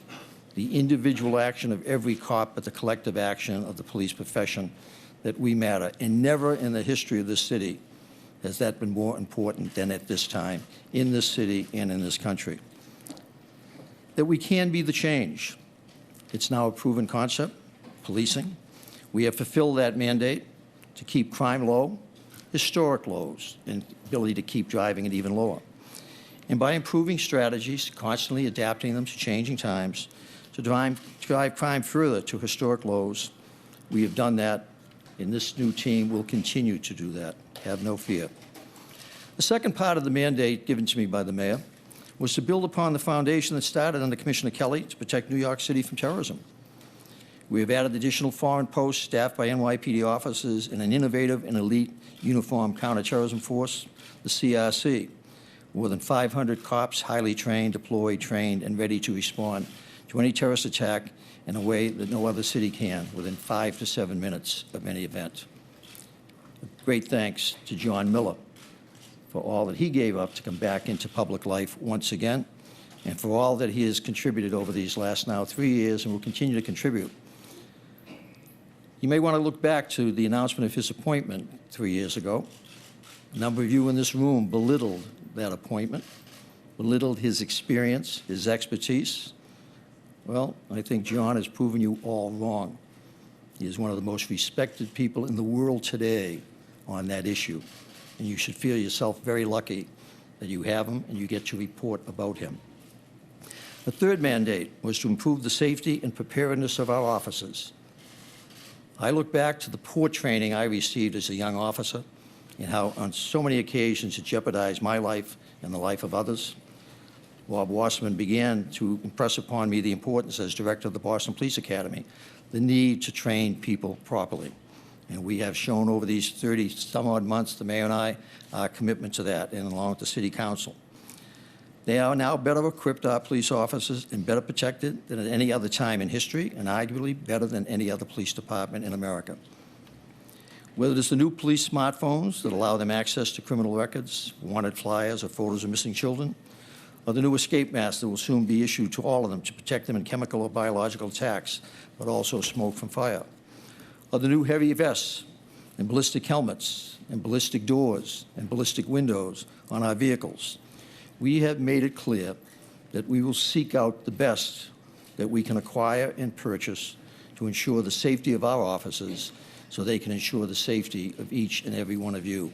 The 8.5 million people who live here, the 3 million people who come in here every day to work, and the 60 million tourists who come here to experience the greatness of this American city. The mayor and I care, first and foremost, about the safety of those that we count on to keep us all safe. The fourth mandate has been the most challenging because it's about more than strategy and unlike equipment or headcount. Let me speak briefly to that. For the first time in 12 years, this mayor, this city council, increased that headcount by 1,300, but also by hiring 600 additional cadets, by the hiring of hundreds of more civilians that allow us to put many more police officers back into the field, to staff the CRSD, to staff the SIG, to staff the neighborhood policing that Carlos and Jimmy are so committed to. Couldn't have done it without his support and leadership and that of the council supporting us. Additionally, if you add up all that has been given to this police department over these last now 2 years, not over 30 months, but 2 years, comes to about $1.9 billion. No police department in America at any time in any of their history has ever been as well funded or supported as we have, to buy all of that equipment, to provide all of that training, to ensure that our officers, that we keep them as safe as we can, and they keep you as safe as you need to be. We have begun that job from top to bottom. For our officers, it has involved new training about how to de-escalate situations. We have reduced stop and frisk by phenomenal amounts, said it couldn't be done, but we continue to reduce crime at the same time. We have reduced our use of force, our civilian complaints, and launched the most innovative and far-reaching community policing program New York has ever attempted, and it will succeed this time. Why? They're here, the team that will lead it into the future. New innovation, neighborhood policing, something old. Boston, 1975. New again, New York City, 2015 when we launched it. Brainchild of Jimmy O'Neill. And one of Jimmy's great strengths is that he loves this department and this city with a passion. But he understands we don't have all the answers. So I have sent him to Los Angeles. I have sent him elsewhere in the country to understand that other agencies, as they struggle with the issues of the day, have better ideas. And so what we have here in New York now is an amalgamation of Boston, of Los Angeles, of Seattle, and the NYPD. He and the team that he will be privileged to lead understand that we have a lot to be proud of, but so do others in the profession. The neighborhood coordination offices that he has implemented along with Carlos deal one-on-one with people, problem by problem, with community groups, issue by issue, with entire neighborhoods. They are reachable by smartphone, email, by telephone on those smartphones. They are available. They want to help. They are there to help. We've tried to redefine our relationship from being the police to being your police. That term's probably familiar to some of you.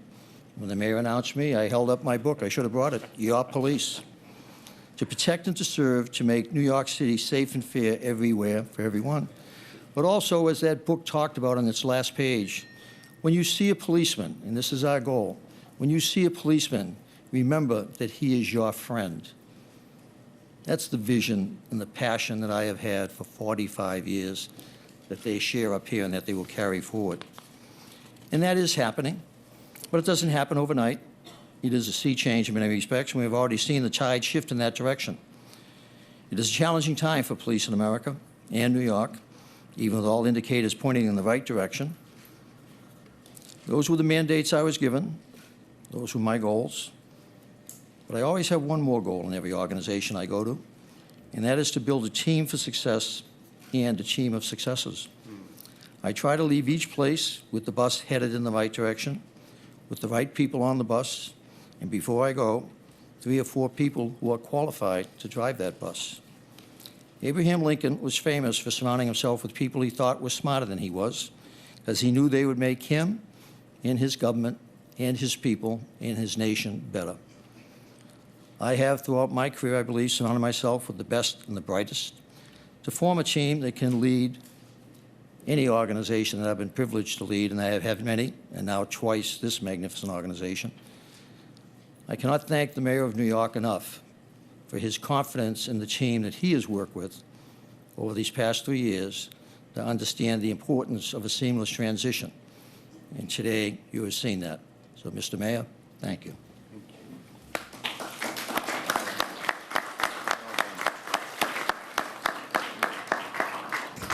I don't think there are any questions. I think we covered it all. Dave?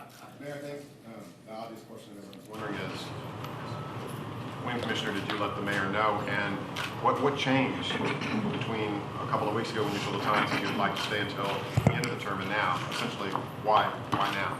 July 8th was the day the commissioner let me know, and we had a heart-to-heart, a very personal discussion about life and family, and you know, I like him so much. It was the kind of conversation where you want to say, you know, what about the team? But he has served so much, you know, this city, this nation, and as he said, it was a great phrase. There's, what's that? The right time.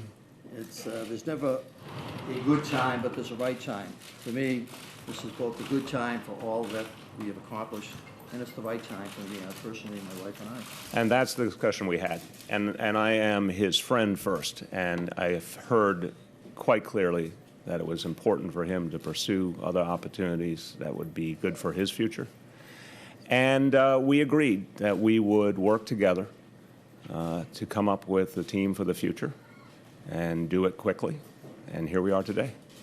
So the ongoing police protest, none of that has anything to do with this, is what you're saying? No, let me, and then I'll pass to the commissioner. 110% has nothing to do with this. Everyone has known, because the commissioner's been very open about it, that he had a vision for his time here at different points. It's had minor variations, but give or take, it was the first term. And the people have to make a decision, obviously, about whether we all get to continue this work. But I think it's been clear from the beginning.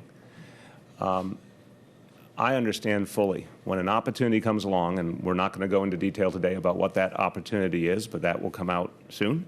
But when an opportunity comes along, an opportunity comes along. You have to respect that about someone you care about and trust and respect. But it's something, what I love is what the commissioner said at the end of his remarks, because we've talked about this for 31 months. The development of a team, the development of a deep bench, people who would be ready to step up into different roles. And this is a really important statement about him as a human being, the level of personal human security he has. We've talked openly about the talent and how it would progress over time many, many times. It's not a conversation that started, that conversation didn't start July 8th. That conversation started in 2014. So we knew the day would come.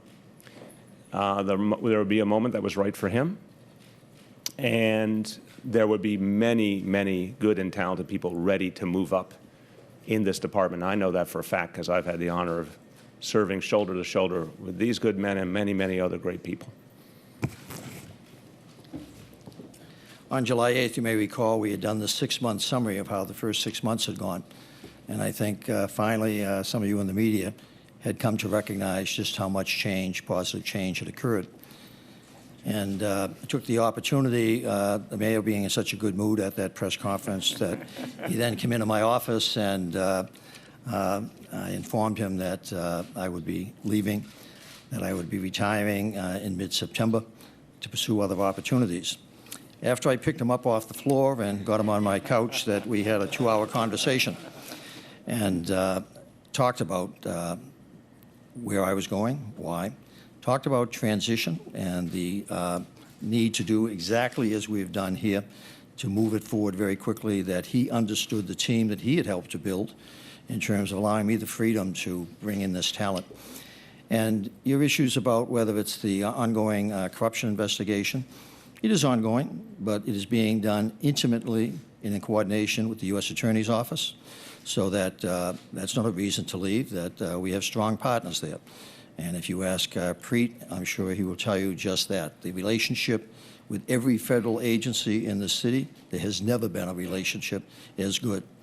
Even with the council that we are at odds with from time to time, as you recently saw, we had the ability over time, after a year of discussion, to come to common ground. Last night, John Miller and I had dinner with all of the heads of those agencies and the U.S. Attorney, something we do regularly to ensure that we have seamless coordination with them. The issues of public safety are too important to be fighting with anybody. So as I leave, that I am very comfortable that part of the mandate I came in here to do was to improve the relationships with the agencies we have to work with, a new city council, a new mayor. And policing is always about the next crises. That's why I say there's never a good time, because you wait them out the next day, there's going to be another crisis. But here's the group that can handle that, because they've been involved in dealing with every crisis. There are more people in my department that have top secret clearances because they sit in on all of Miller's intelligence briefings. They sit in on all of the internal affairs briefings that Joe Resnick, the extraordinary Joe Resnick, gives as he deals with the issues of corruption. Joe is as intimate with that investigation as the U.S. Attorney is, because he's been so involved with it. Similarly, the issue of race and community relations. We're on a journey, but it's not a journey unique to New York City. That's a crisis in America at this moment. The national election is revolving around it. But I would argue that we are farther along in New York City than most places to meet it. The training that we're giving our officers, the increase in our department, the tools that we get to work with, and the commitment, the neighborhood policing plan that Jimmy and Carlos have been so intimate in designing. So there is no reason I'm leaving at this time. I'm leaving with reluctance. I wish I had more time chronologically to stay around for 3 or 4 years to work on the issues that are going to take that long to straighten out. I don't have that type of time. And again, as the mayor had indicated, that I received an offer that for me and my wife is extraordinarily exciting, and one that I think that we can look forward to. But I also look forward to the fact that this time I will have a key to the city. I will have relationship with this mayor going forward, with the many close friends that I can now openly meet with and interact with. I will be able to enjoy the fruits of our labors over these last 31 months. So I'm leaving because it's the right time. Amen. Hold on 1 second. 1 second. 1 second. No, he can't is the answer. He will do that in due time. I would like to acknowledge and thank for all the support she's given us. I know her great friendship with Jimmy O'Neill, the chair of the Public Safety Committee in the City Council, Vanessa Gibson. Thank you so much for joining us. All right, additional questions? Yes. Commissioner Bratton, were you actively looking for another job, or someone approached you with an offer you couldn't say no to? I've had the good fortune of having had several offers over the last several years. And again, very shortly, I'll make you aware of where I'm going. And I think you'll fully appreciate that when you're aware of that, why I chose to accept this one at this particular time. And you'll stay in New York City? That was a primary condition to allow me to stay in this city that Vicki and I, it's our adopted home. It's what we love, and it's where we want to be. Lisa. Wait. Commissioner, you talked about your achievements and what you consider the achievements of the NYPD these last several years. What do you think of as unfinished business that you would have liked to have seen accomplished? Thank you for the second part of your comment. It's not my achievement. It is the collective achievement of the leadership team here at City Hall and the department, but mostly the men and women, the cops and the civilians. And I've tried to expose you to a lot of that leadership team. You all, Bob Boyce and Carlos and Jimmy, they do the press conferences, Dermot Shea. The unfinished business here is exactly what Jimmy has outlined. How do we take this extraordinary organization that has now been resourced to take us forward to meet the issues that America is facing today? The mistrust of the criminal justice system, particularly by our minority communities, the immigration issues that are so paramount at the moment, the anger directed at our Muslim community. We, I believe, in New York City at this time are better prepared than any place else in America. We have had so many crises we've had to deal with, so many experiences, that I really do believe that we are positioned quicker than anybody. And the old adage, if you can make it in New York, you can make it anywhere. Well, in the 90s, in New York City, at a time when nobody thought anything could be done about crime, we made it, and we've been making it for 25 years. I believe that this department, this mayor, will lead America forward to deal with the crises that lie ahead. In the back, way back. I'm wondering how you helped prepare Chief O'Neill for this job. I know a number of times throughout the city he leads a press conference. Secondly, Chief O'Neill, do you envision a world where you'll wear the police uniform as police commissioner? We'll do the second one first. He's going to grow his mustache back so he can look more like Tom Selleck. Don't have the hair. No, I'm leaving the uniform behind, fortunately and unfortunately. I love it. I've loved it since the first day I put it on. But it's time for bigger and better things, and I just can't wait for the opportunity to lead the great cops in the city to make this New York City an even safer place. And as the commissioner mentioned, the neighborhood policing program is the heart and soul of what I want for this great city. That it would be better for the cops, and it'd be far better for the community if they know who's actually out there protecting and serving them every day. There's a number of protesters that's going on now, and they're not sure of how effective community policing will be. What would you say to people that would say that's not the answer, we don't need more police? What I would say to them, that community policing programs that they are probably familiar with are not the neighborhood policing model. And I think that for us to be truly effective, to have that bond, to cross that divide, it's necessary to do it this way. I mean, we ask so much of our cops, yet we don't give them any of them the opportunity to get to know the people that they took an oath to protect and serve. And I think this, with steady sectors, with NCOs, I think it's going to go a long way to making things better in the city. Let me add to that. Hold on one quick. People of the city have never experienced true neighborhood policing. I want to be very clear about that. It has never happened across the city. It's never happened on a sustained basis. Jimmy O'Neill and this team are the people who will bring us neighborhood policing for the first time the way it was meant to be, which is one part what I referred to, borrowing from the past, when the officers really knew the members of the community, knew the parents, knew the kids, but with a lot of other features, training officers in how to de-escalate conflict, working on how to work together across all the backgrounds that make up this city. Some of that idealized vision of the past of policing often was an officer who came from the very same community, the very same ethnicity. We now have the most diverse city in the history of the world. And we want officers of all backgrounds to be able to serve each and every neighborhood equally well. We're going to help them to do that with the great training that Ben and his team have put together. We're going to help them to understand things like implicit bias that's in all of us and can be overcome. And unlike what we used to know back in the day, everything that Commissioner Bratton is focused on, the technology, the kind of much more advanced and sophisticated approach, took what CompStat began and now brought it to the officer level. That iPhone makes every officer able to take advantage of the full strength of the CompStat system in their everyday work. So we've never seen all these features together before. We've literally never experienced it. People in New York City are now going to experience neighborhood policing for the first time, and it's going to be a huge difference maker. The phrase that you've said most often is neighborhood policing, and the police commissioner is obviously known for broken windows, which has been praised but also been criticized by some people. I'm wondering how much of a change you would like the police department to put on that kind of focus, and how much are you trying to emphasize this different tactic that the department's doing? I think that neighborhood policing, again, is a strategy we have never fully achieved, and it will change everything because it changes the relationship between the community and the police fundamentally. But I very much believe in quality of life enforcement. Let me be 100% clear. I felt this long before I had the honor of knowing Bill Bratton or any of the other great members of this team. And you guys know some of my history, and I'm very proud to be a progressive and very proud to have done the work I've done in public service, but I felt it in my gut because I was here in the 1980s, I was here in the 1990s, and I saw what happened when quality of life issues. All right, guys, speaking of policing, we're going to take you to a local event here in Mesa.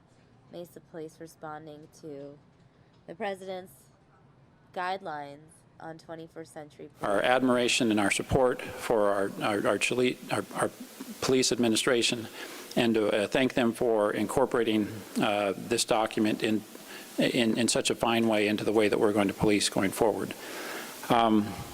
Mesa, Arizona is a big city. It's not a matter of if, it's a matter of when we have problems. And thus far, we've been able to stay ahead of the curve, and that's really because of the great leadership that we've had in our police department. Being sensitive to community issues is not a new issue with the Mesa Police Department. We've had the forums, reached out to ethnic communities and faith communities, all the communities we can find in the city going back years. And so again, congratulations to our police department for being sensitive and for understanding the importance of this. I'm looking forward. If you haven't read the report, ladies and gentlemen, it's important that you do so. You'll be very impressed with the quality of the product coming out of the White House, but you'll be equally impressed with the way the city of Mesa has responded to it and incorporated that into our organization. So again, congratulations, Chief. Congratulations to the Mesa Police Department. As a council and as a city, we are committed to providing you with the resources that you need to make this document come to life and to have the personnel and the equipment that you need to continue to be an elite department. So thank you very much, and we look forward to hearing the report and seeing it incorporated into the streets of Mesa, Arizona. Thank you.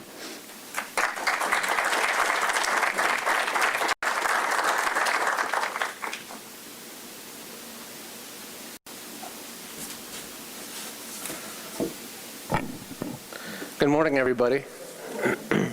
First of all, thank you for all to be here today. This is it's a proud moment in the fact that we accomplished something that we set out to do that's very, very important to our communities and to this police department. I want to thank everybody, all the community members that are here today. It's great to see you here. A lot of you helped in this project, City Council and City Management that really gave us the support to do this, and then everybody in the police department that worked on this project. It was not an easy task, but I'll get into that here in a bit. Just to give you a little background on what is the President's report on 21st century policing.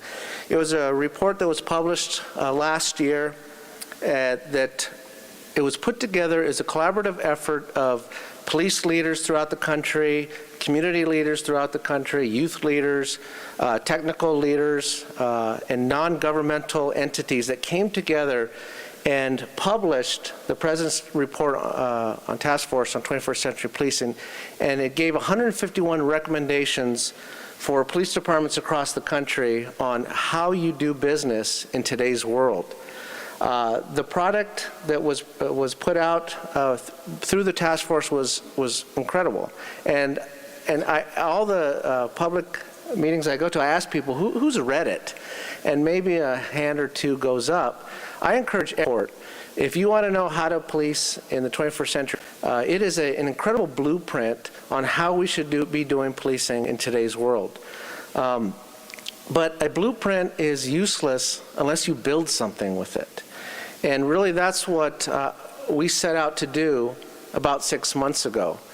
I was in a conference with the major city chiefs, major cities throughout the country, and we were doing a lot of talking about this report and how good it was and all the recommendations. And I left at that meeting with, well, what are we doing with it? You know, it's one thing to read it, but how do we implement that into our police departments and our communities? So I came back and I challenged my group to, hey, let's take this report and address every single recommendation and every single action item in that report. And let's do our report card on what our police department is about and how we're doing business. So every police department in this country has to look in the mirror and ask themselves, how are we doing business? And the President's report tells you how to do that. So the purpose was to give our reflection of how we do business. And we found things in the report that we do very well, and we found things that we need to improve on. And that's really the intent of our response report. Now, the process of how we did it, not easy. We had we utilized project management principles, and we assigned Chioma Wabeke as our project manager, and really she led the entire, she built teams to make sure that we did it. She interviewed, we interviewed community members, many of you that are sitting here in this room. We interviewed council members, we interviewed folks from the community, interviewed people within the police department to get perspectives on how we do things here in Mesa. So it was challenging, but the group did an outstanding job. I actually presented our response report to the White House about 3 weeks ago, and the gentleman who I presented to said this is the most comprehensive response in the country. And I challenge anyone, thank you. And that's what's important. I didn't want to just write the good things that we do. We needed to put in there the things that we have challenges and what we do better. What did we find? Well, I encourage everyone, we're going to release this digitally, and we do have some hard copies here.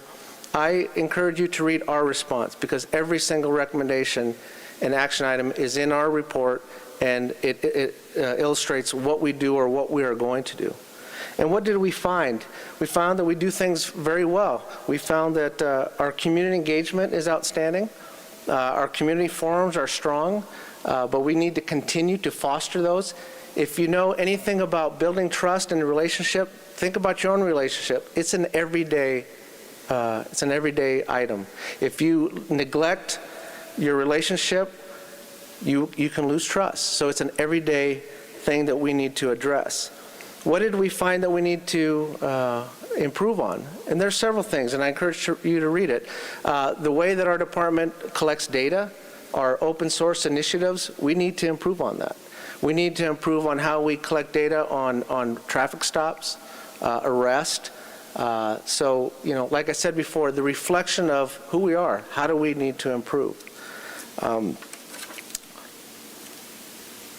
The one thing that Detective Berry mentioned, that this is not a knee-jerk reaction to something that happened a week ago, 2 weeks ago. The President's task force put this together because there's a need. There's a need on how we police in the United States. We put this together, like I said, about 6 months ago.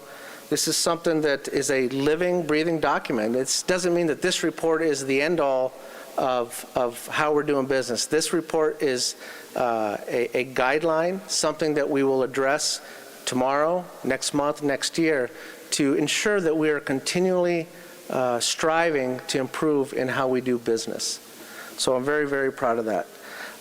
At this point, I want to introduce one of our community members, community leaders, who is very important in this project, Deanna Villanueva Sasuera. If you want to come up and say a few words.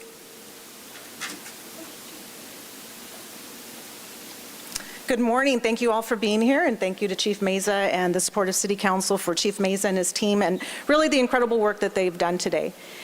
You just have to watch the news, and across the country, we're struggling. Our communities are struggling to have a positive working relationship with public safety and first responders, and we've seen unfortunate incidences here in our own state and here in our own community. If agencies wait until there's a crisis to build a relationship with their community, it's too late.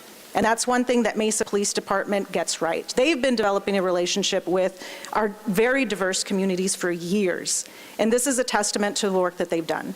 It's easy to talk about what should be done to improve relationships with the community. It's another thing to actually think and examine and study and analyze what is being done and what needs to be done. And that's something that we have not seen across the country, unfortunately. Lots of flippant comments, and you'll see activists all across the spectrum giving lots of flippant suggestions. It's another thing to methodically think about what is being done and what should be done. And that's something that Mesa Police Department has taken to heart, and they've done well.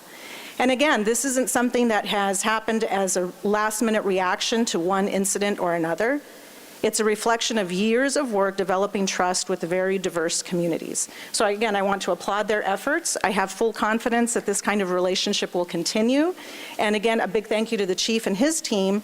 And it's not just a singular person that has led this effort. It really is a departmental response. And to put the appropriate people in place who can continue that positive working relationship with the community is something that they've gotten right and that we hope will continue. So thank you very much for having us here today.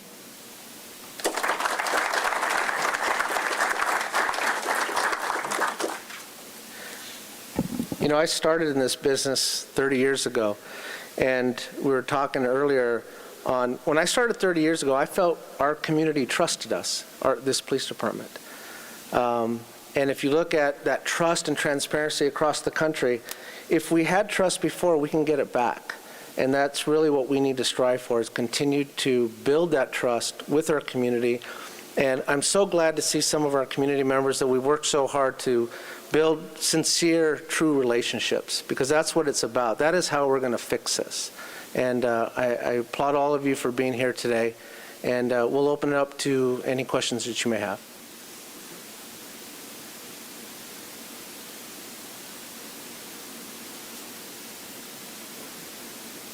Okay.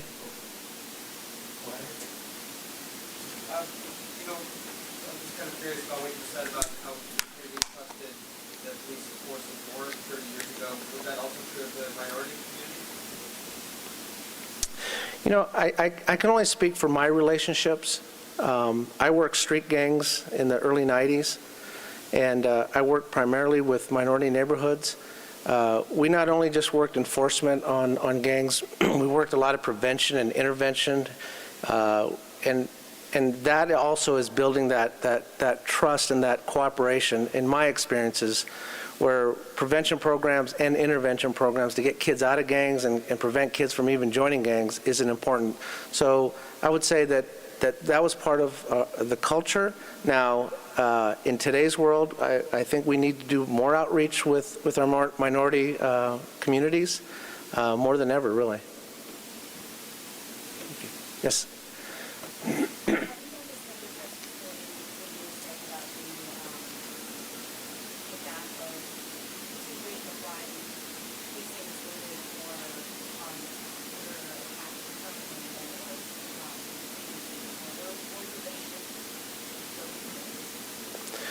Well, I think there's various reasons for that. One of the reasons is, years ago we did a lot of community policing, and it was all about getting out in the community.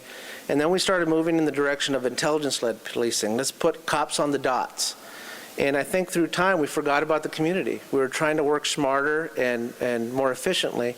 But I think the answer is bringing it back in the middle, where you're working with the community, but also working smarter. Like I said, relationships, think about your own personal relationships. If you're not nice to your wife or significant other every day and communicating, it could be bad tomorrow. It's the same thing with the relationship between the police departments and the community. We have to work on that every day, dialogue every day. I have a question. Yes. With 3TV, do you agree with the part of the 21st century policing policy that says officers should consider public perception before deciding to use deadly force? What's your take on that? Well, there's a lot of things that go through an officer's mind when they're involved in a use of force encounter. We think of everything, and public perception is one thing that officers have to filter through their minds, what the suspect is doing, what their training is. So it's a comprehensive decision. It's hard to say it's just public perception. I think every officer that uses force or is involved in a shooting thinks about everything. They think about who's around in the environment, what's their backdrop, what's the suspect doing. It's a lot more comprehensive than just one particular thing. Okay, so with some of these, there's simply guidelines. I guess that's probably the thing to keep in mind. It's a guideline. Not everything is interpreted in the literal sense, like it must be done this way. Absolutely. If you read the President's Task Force report, there are some things that are very definitive. And then there's some things that are very broad and you can use different perspectives. Our report really illustrates where we're at today. And you may read it and you may say, well, the police department needs to improve in this particular area. And that's exactly why we did it, because there are some recommendation action items that we have to improve on. So that's why I say it's comprehensive. It's a reflection in the mirror where we're at today. It's not just, hey, we're great. This is where we are today, and we need to continue working on that. In February, you announced the creation of a full-time crisis response team. I was curious about the reaction to that and the success of it so far. That also is in the report. There's some documentation on the creation of that.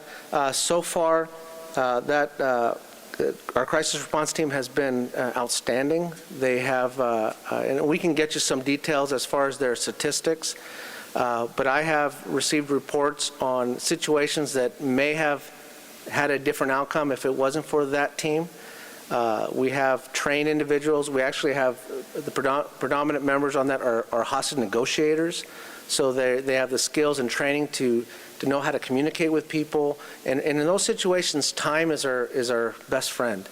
And these detectives, they utilize those skills and their techniques to diffuse and de-escalate a lot of situations. And we can get you some of their statistics. So far, it's been very impressive.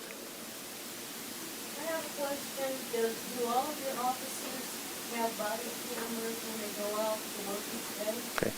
We have currently 250 body cameras. We are purchasing this fiscal year another 100. Once we purchase that block of 100 cameras, then we will be fully equipped in patrol. So the answer to that is we are short about 100 cameras, but we are buying those cameras. And is there a mandatory statement that will be going out that they need to keep the body camera on at all times and not turn it off and then turn it back on? We changed our policy at the beginning of the year from making it discretional to turn it on to mandatory. So right now our policy says the camera is mandatory to be turned on any police encounters. Obviously when they're eating lunch they don't have it on, but the officers are required to turn on the camera with any type of call.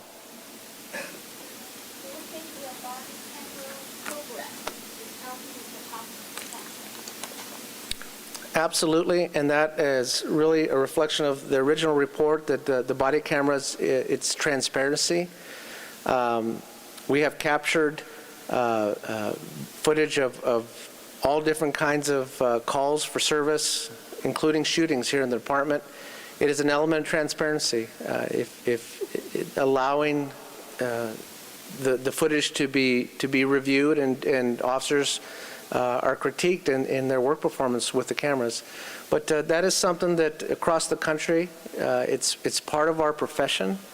It's still new technology, but we have struggled, as I just mentioned, on mandatory versus discretional, and we made that decision early this year that we needed to make it mandatory for our officers to turn it on.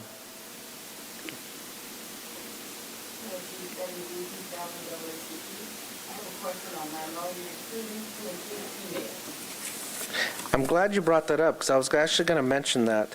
Part of the initiative through our report, and it's illustrated in there, and I want to give you these numbers. We really did a diversity community engagement hiring initiative, and these are the last 4 classes that we put in the academy. In 2014, we had a 35% minority hiring in our academy. In 2015, we raised that to 47% of our class was minority. In 2016, 44% of our class was minority, and our class is currently in the academy is at 46 minority. So I'm so proud of, and that it does include female candidates. I'm so proud of our hiring unit and what they have done to focus in on minority hiring. And that is really one of the issues that we need to pay attention to. Our police departments have to reflect our communities. You understand different cultures, different genders, different issues within our community, and really that is where it starts. The kind of people and the type of people that you are hiring plays into the whole, how do we build that trust and relationship with our communities.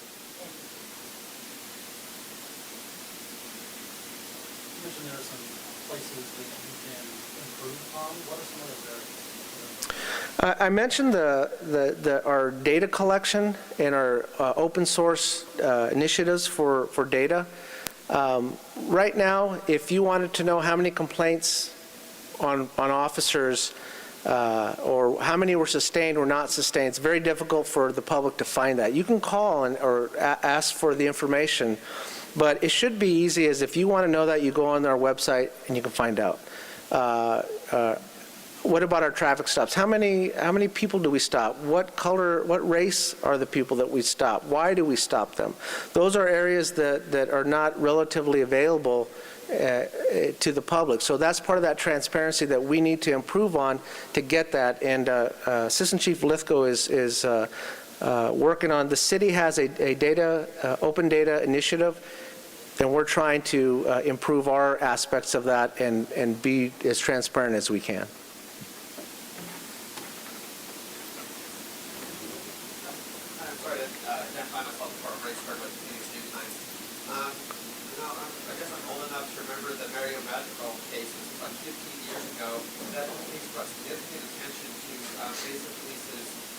Policies about how it responds to mental health calls and also how it deals with minority populations. Why are we still talking about this? What wasn't solved back then that you expect to solve now? I think what you saw after that particular incident is you saw more of the CIT training that was put out. But if you look at the way we handle mental health, seriously mental health individuals we've progressed, and it's a continual progression. The CRT team that we have now, that'd have been great to have back then. So it's continual improvement. The amount of suicide and dealing with mental health individuals is increasing more than it was back then. So I'm not saying that problem didn't exist back then, because it did, but you have to look at our progression, and we got to continue to get better. More training for officers, more de-escalation training, which we have initiated, and creation of more expertise with our workforce. All right. Thank you guys so much for joining us today, and I encourage you, please read it online, get a copy of it, be part of the process, continue to be part of the process to improve our community. Thank you so much.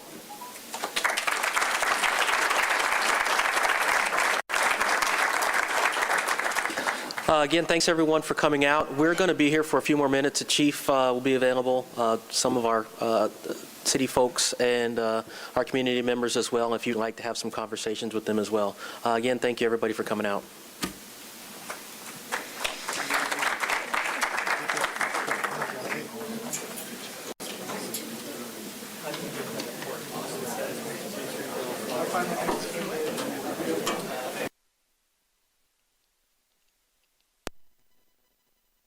All right, guys, we're going to take you live to Washington, D.C. A lunch is taking place with John Kerry, Joe Biden, and the Prime Minister of Singapore. Extremism, prevent the proliferation of nuclear weapons, to preserve the environment, the health of our planet, and to strengthen the rule of law both within and among nations. Singapore and the United States are allies operating absolutely hand in glove on every single one of those issues. And that is what strategic partnership means. And that is a friendship, believe me, worth celebrating, which is precisely what we're here to do this afternoon. I'm glad to say that we have some help in doing that. In the Monroe Room next door, I just had the privilege of showing the Prime Minister a table where our librarians have set up a display of books, maps, and pamphlets related to Singapore's history, which are part of our archive. And both here and downstairs, all of you, we have been entertained by musicians from the United States Navy and Army bands. We will be treated a little bit later to a performance by the stars of Cameron Mackintosh's spectacular new production of Phantom of the Opera. And in the next few minutes, we will enjoy the artistry of our wonderful guest chef, Kevin Spraga of Philadelphia, who is a participant in the State Department's Diplomatic Culinary Partnership Program. So I want to drink a toast, ask you all to join me in a toast, but before you raise your glasses, I just want to say one thing. I listened carefully to the press conference with the President and the Prime Minister, and I just want to say that I heard one of the most exquisite, articulate, powerful arguments for the TPP from the Prime Minister.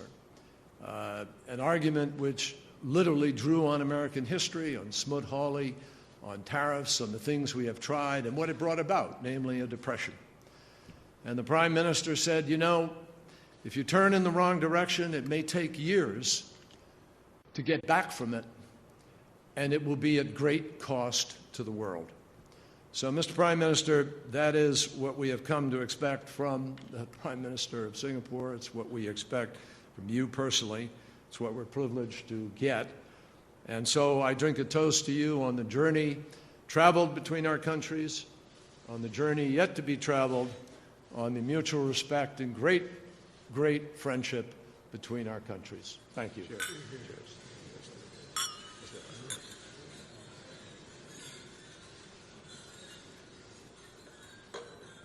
And now it is my privilege to introduce my great friend and the great Vice President of the United States, Joe Biden. Thank you.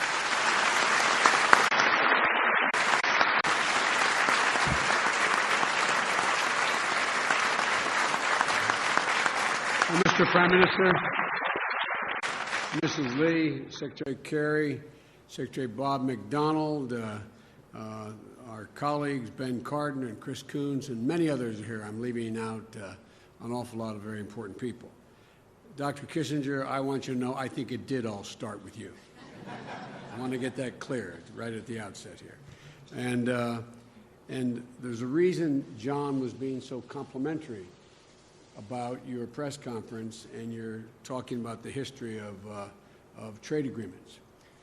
We expect you back here in the lame duck session lobbying on the House and the Senate to get this done. We're going to need all the help we can get, and I thank you. I want to start by sending our thoughts and good wishes to the American people to former President Athan and hopefully have a speedy recovery. We're honored to welcome you here, Mr. Prime Minister. Over the years, I've had the privilege, as John and many in this room have met with you on several occasions, both here in Washington and in Singapore. And I don't ever try to improve on Tip O'Neill's assertion that all politics is local, but I think it is. I'm going to try. I'm old enough to do it now. I think all politics is personal, particularly in international relationship. And during that time, the Prime Minister and I and many others in this administration have gotten to know one another. And Jill and I will never forget the welcome you provided for both of us when we were in Singapore 3 years ago. The visit was special because in this case, we're celebrating an anniversary of 50 years of productive partnership, 50 years of commerce and 50 years of cooperation, friendship, and mutual affinity. When our nations first established diplomatic relations, as John so eloquently pointed out, President Johnson was particularly impressed with your father, as everyone that I've ever met has been who had a chance to meet with him. I think there are only two men in the world, I don't think I know, there are only two men in the world that I've met in my 44-year career that have such a strategic vision and such a command of international relations. And I would add some wisdom. Your father was one, and I think Henry Kissinger was the other. And the fact that they both had such high regard for one another reinforces my judgment that I'm right about the two of them. I was on my way from Mumbai to Tokyo, then heading to Beijing, and I got a phone call. Would I stop in Singapore, and this is in addition to when you hosted me, to meet with your father? Because your father had known that I had, because of an unusual relationship, spent an awful lot of time with President Xi when he was vice president. We spent about 9 days together traveling to each other's countries. And your father, I sat down with your father, which was a great honor. And at one point, about 5 minutes into the conversation, we were talking about how quickly the President Xi had consolidated power. And I said, what are the Chinese doing now? I'll never forget what your father said to me. He looked at me and he said, they're in the United States of America looking for the buried black box. And I looked at him because this was the time the airliner had gone down. And I said, the buried black box, Mr. Prime Minister? He said, yes. He said, they're looking for the box that contains the secrets that allows America to be the only country in history to be able to constantly remake itself. And not only did he, and followed by you, begin to remake and ultimately remake Singapore, and you're helping us remake our relationship with the entire region over the past 50 years, particularly in the last 8 years that we've been here.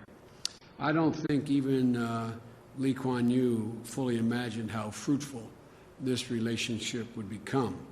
On the economic front, as John pointed out, we now have a two-way relationship of over $60 billion a year. Singapore accounts for 85% of the ASEAN investment into the United States. And as John pointed out, there are thousands of American businesses in Singapore, 3,600, 3,700, don't know the exact number, but thousands.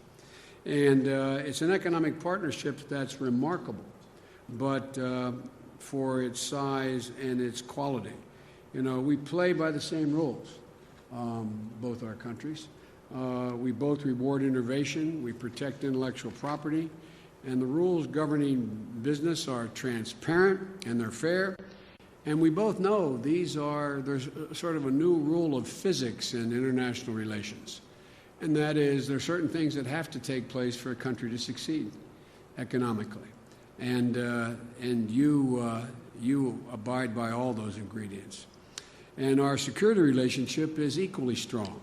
The United States of America has been and will continue to be a Pacific power. I believe our sustained presence and leadership in the region over the past 70 years, quite frankly, has helped foster the region's remarkable rise from India to the Philippines, from China to Australia. And it's a view I know you share as well. But no nation understands better than yours, Mr. Prime Minister, that Singapore has been the center of this administration's rebalance to the Pacific. Our militaries are deeply connected. During my visit 3 years ago, I visited the USS Freedom, one of our littoral combat ships stationed in Singapore, as part of a commitment to ensure regional stability. And Mr. Prime Minister, both Singapore and the United States understand as well that education is the key to success in the 21st century for any nation. As my wife Jill, who's with me today, points out, any nation that out-educates us will out-compete us. We both fully understand that. And more than that, education underpins the economic and social progress at home and builds understanding and cooperation abroad. So I want to thank you, Mr. Prime Minister, for the new scholarships that were announced earlier today, which will allow even more Singaporean and American students to study and learn together. And this is all to be celebrated. But our relationship goes well beyond our bilateral cooperation. At its core, the relationship is rooted in a shared vision of the world, a shared vision of what the world should look like in the 21st century. It's about our mutual commitment to upholding and extending liberal, rule-based international order that otherwise security and stability throughout the world would not be able to happen. To underwrite that security, we need this international rule-based order, and in the Asian Pacific and beyond. Both our nations understand that having secure lanes, sea lanes, and open skies, that's what allows for the guarantee of the free flow of commerce. And having high standard trade agreements that protect workers' rights and environment and intellectual property, that's what drives economic growth and prosperity throughout the region. And if we get TP, I think it's going to enhance economic cooperation throughout the world.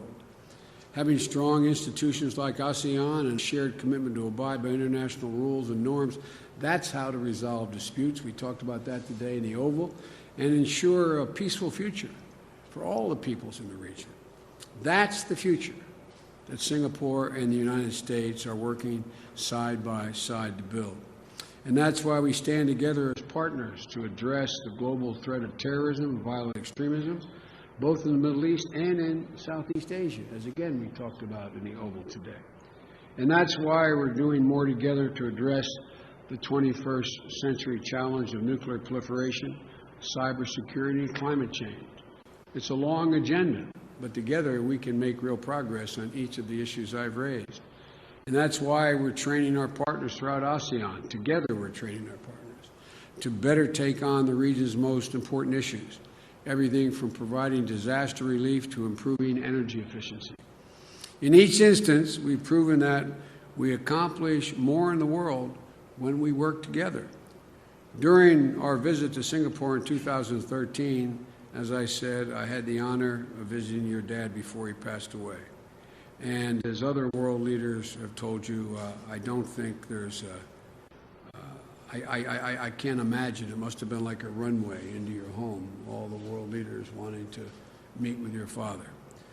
If my father were here, he would look at you and say, son, you have good blood. From the earliest days, Singapore's journey, your dad said, quote, a nation is great not by size alone. It is the will, the cohesion, the stamina, the discipline of its people, and the quality of their leaders, which ensure it an honorable place in history. You have accomplished an honorable place in history over 50 years, and the people of Singapore have borne out the truth of Lee Kuan Yew's vision, becoming the hub of commerce, education, innovation, outpacing and outcompeting countries that dwarf you in size. They're gigantic. Singapore is a model for how a nation can rise from humble beginnings to prosper with will and cohesion and stamina. But it's still amazing how quickly it happened. Singapore has earned an honorable place in history, and I'd like to now, if I may, please join me in raising your glass to the friendship between the people of Singapore and the United States, and to our people, and may that partnership continue for the next 50 years and well beyond. Here. Thank you. podium is yours, Mr. President. Prime Minister. Please. Vice President Joe Biden, Mrs. Biden, Secretary Kerry, I thank Vice President and the Secretary for hosting us to lunch and also for your very warm remarks just now. I've had more than my say this morning at the welcome ceremony and at the press conference, so I won't bore those of you who were there this morning repeating myself. I'd like to say we have a long and deep relationship between Singapore and America. It's a friendship, it's a partnership, it's a cooperation based not just on interests, but also values, strategic perspectives, and ideals which are shared in large measure and which provide the basis for us to work together for many years to come. It's also a relationship which is, as Vice President says, ultimately about people. People who know one another, people who understand one another, are on the same wavelength. You don't always agree, you have different perspectives, but we can talk to each other and I can see why you think like that, and I hope you can see why I think like that too. And it's, I've been visiting America for many years, but many Singaporeans have visited America. There are thousands here at any time, and there are thousands more Americans who are in Singapore at any time. And all over America, in every state, almost every city, you will find Singaporeans who are here studying, working, living, maybe married here, flying our flag, but we are present little red spots all over the US, helping that integration and that mutual understanding. I first came to the US, visited it in 1974. I spent 3 years in England. In those days, America seemed a long way away. But I came here, and it was something of a culture shock because from Cambridge, England, I came to Fort Sill, Oklahoma. It was in the middle of summer. The temperature was about 105 degrees on certain days. And I survived 3 months of that in an artillery school, which is still there and where our soldiers still go and practice, still go and train and exercise in very ambitious exercises now, which 40 years ago were unimaginable, either for America or for Singapore. After Oklahoma, I went and spent 3 weeks in Los Angeles. It was with a company called Litton Industries. I'm not sure it still exists, but it was a defense industry. And you get a sense of the West Coast, California, which is a law unto itself and different from the rest of America, full of vibrance, oriented towards the Pacific. And if it were an economy, it would be a big country in the world, even as it is a big partner for us and a big source of our investments. A few years later, I came back and spent time in America again, another place which most of you will probably not have visited, Fort Leavenworth, Kansas. It's one of the best places in America, I assure you, not just because the penitentiaries are there, but because it's where you've got your staff college for the Army, and you bring together every year at that time about 100 allied and friendly officers from other countries. And they come, they study together, they get to know one another, they understand how you work. You hope you will learn to be able to interoperate with them, especially the NATO forces, but also your friends elsewhere. And anyway, you establish friends whom you keep for a very long time. And in my case, I was very lucky. I had military sponsors whom I've kept in touch with, Frank and Mary McGurk, and they're still here, and here they are this afternoon.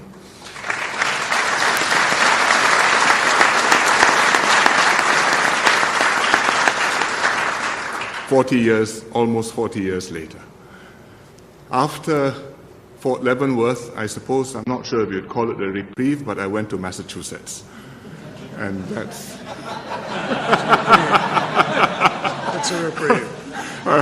It's the East Coast. The rest of America will think, well, that's not representative of America either, but you get to understand not only how the universities work, but also how the universities link up with the government, with the think tanks, and there's a constant flow of ideas, of people, of possibilities, and therefore you renew your intellectual batteries and you are able to harness your universities and your academics, some of your brightest minds, on practical, real problems of the world.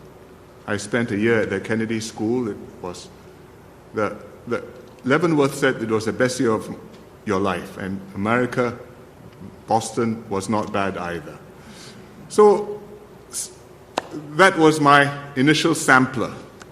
But since then, over the years, I've been all over, and each time I visit a new city, you'll find there people who are different because America is diverse, people who are working hard in their own way, overcoming their own problems, people who are open, welcome, friendly, who embrace you and make you feel at home.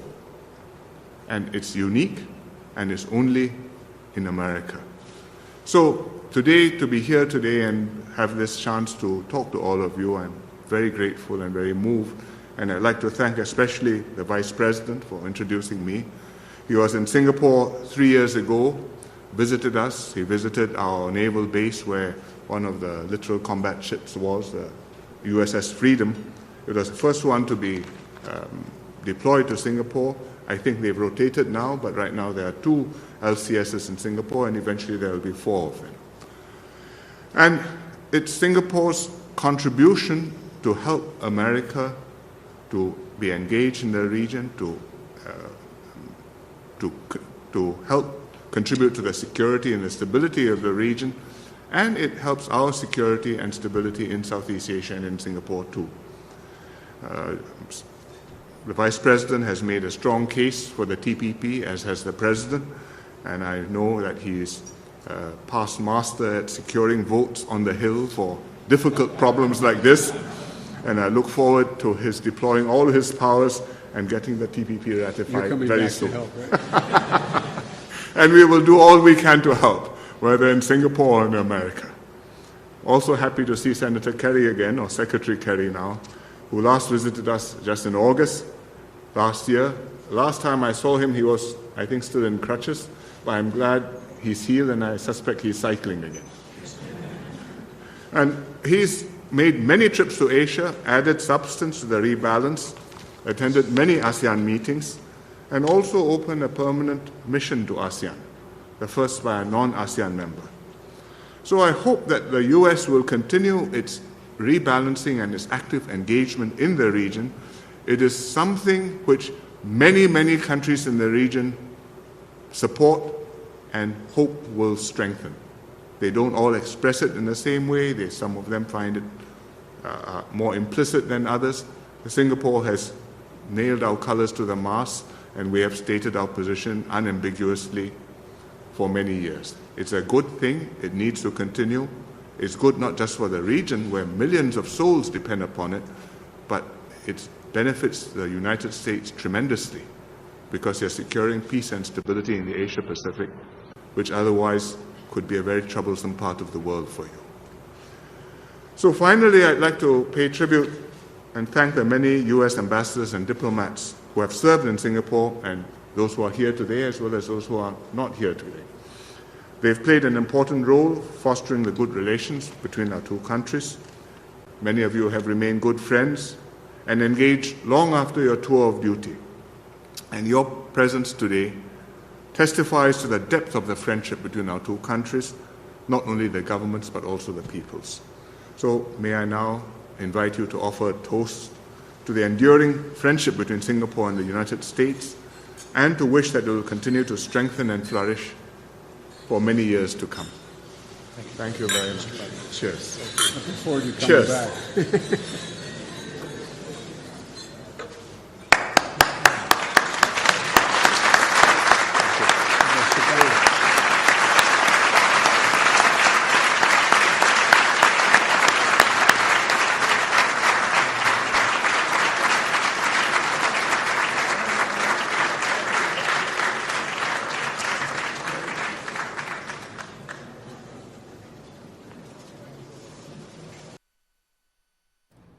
All right, guys, looks like they've already cut out of our feed from the White House. I'm going to go ahead and take you guys live back to Arizona, a live look at our chopper Skyfox is on its way to Hunt Highway, somewhere between Oasis and Arizona Farms, for an injured deputy in a crash.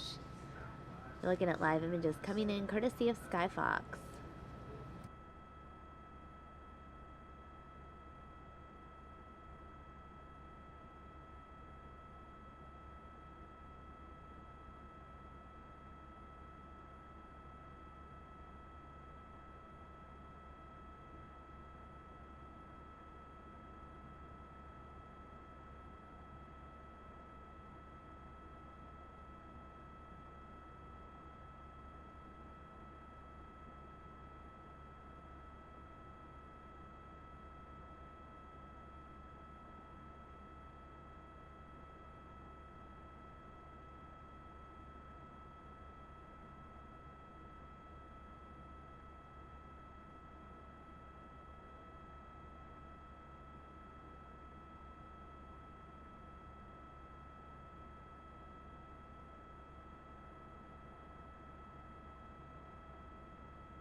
Alright guys, since it seems like Skyfox will be a while before it gets to its destination, I want to go ahead and take you guys live to a press conference regarding an officer-involved shooting in Scottsdale. Officer-involved shooting in Scottsdale. Press conference happening in just a couple minutes.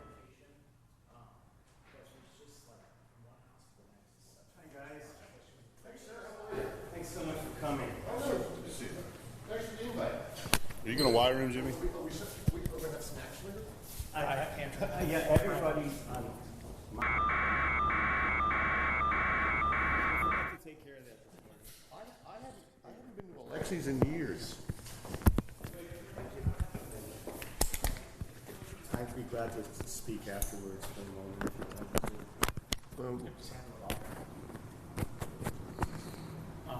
Do you guys have a picture of him at all? What's your picture? Oh, thanks. On his GoFund account. Oh, there is one? There's a GoFund account. Now, do you have those? There's a GoFund account, and also there's an account at Bank of America. Okay. But I don't want to discuss those funds here. Well, that's fine. I'm not going to.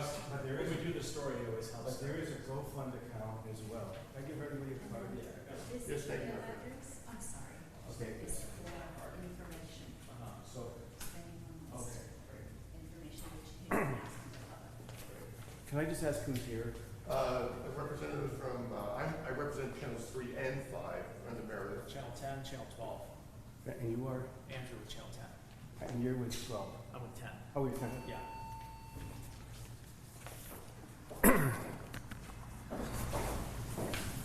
Need to say when. Whenever you're ready. We're all good. Ready to go?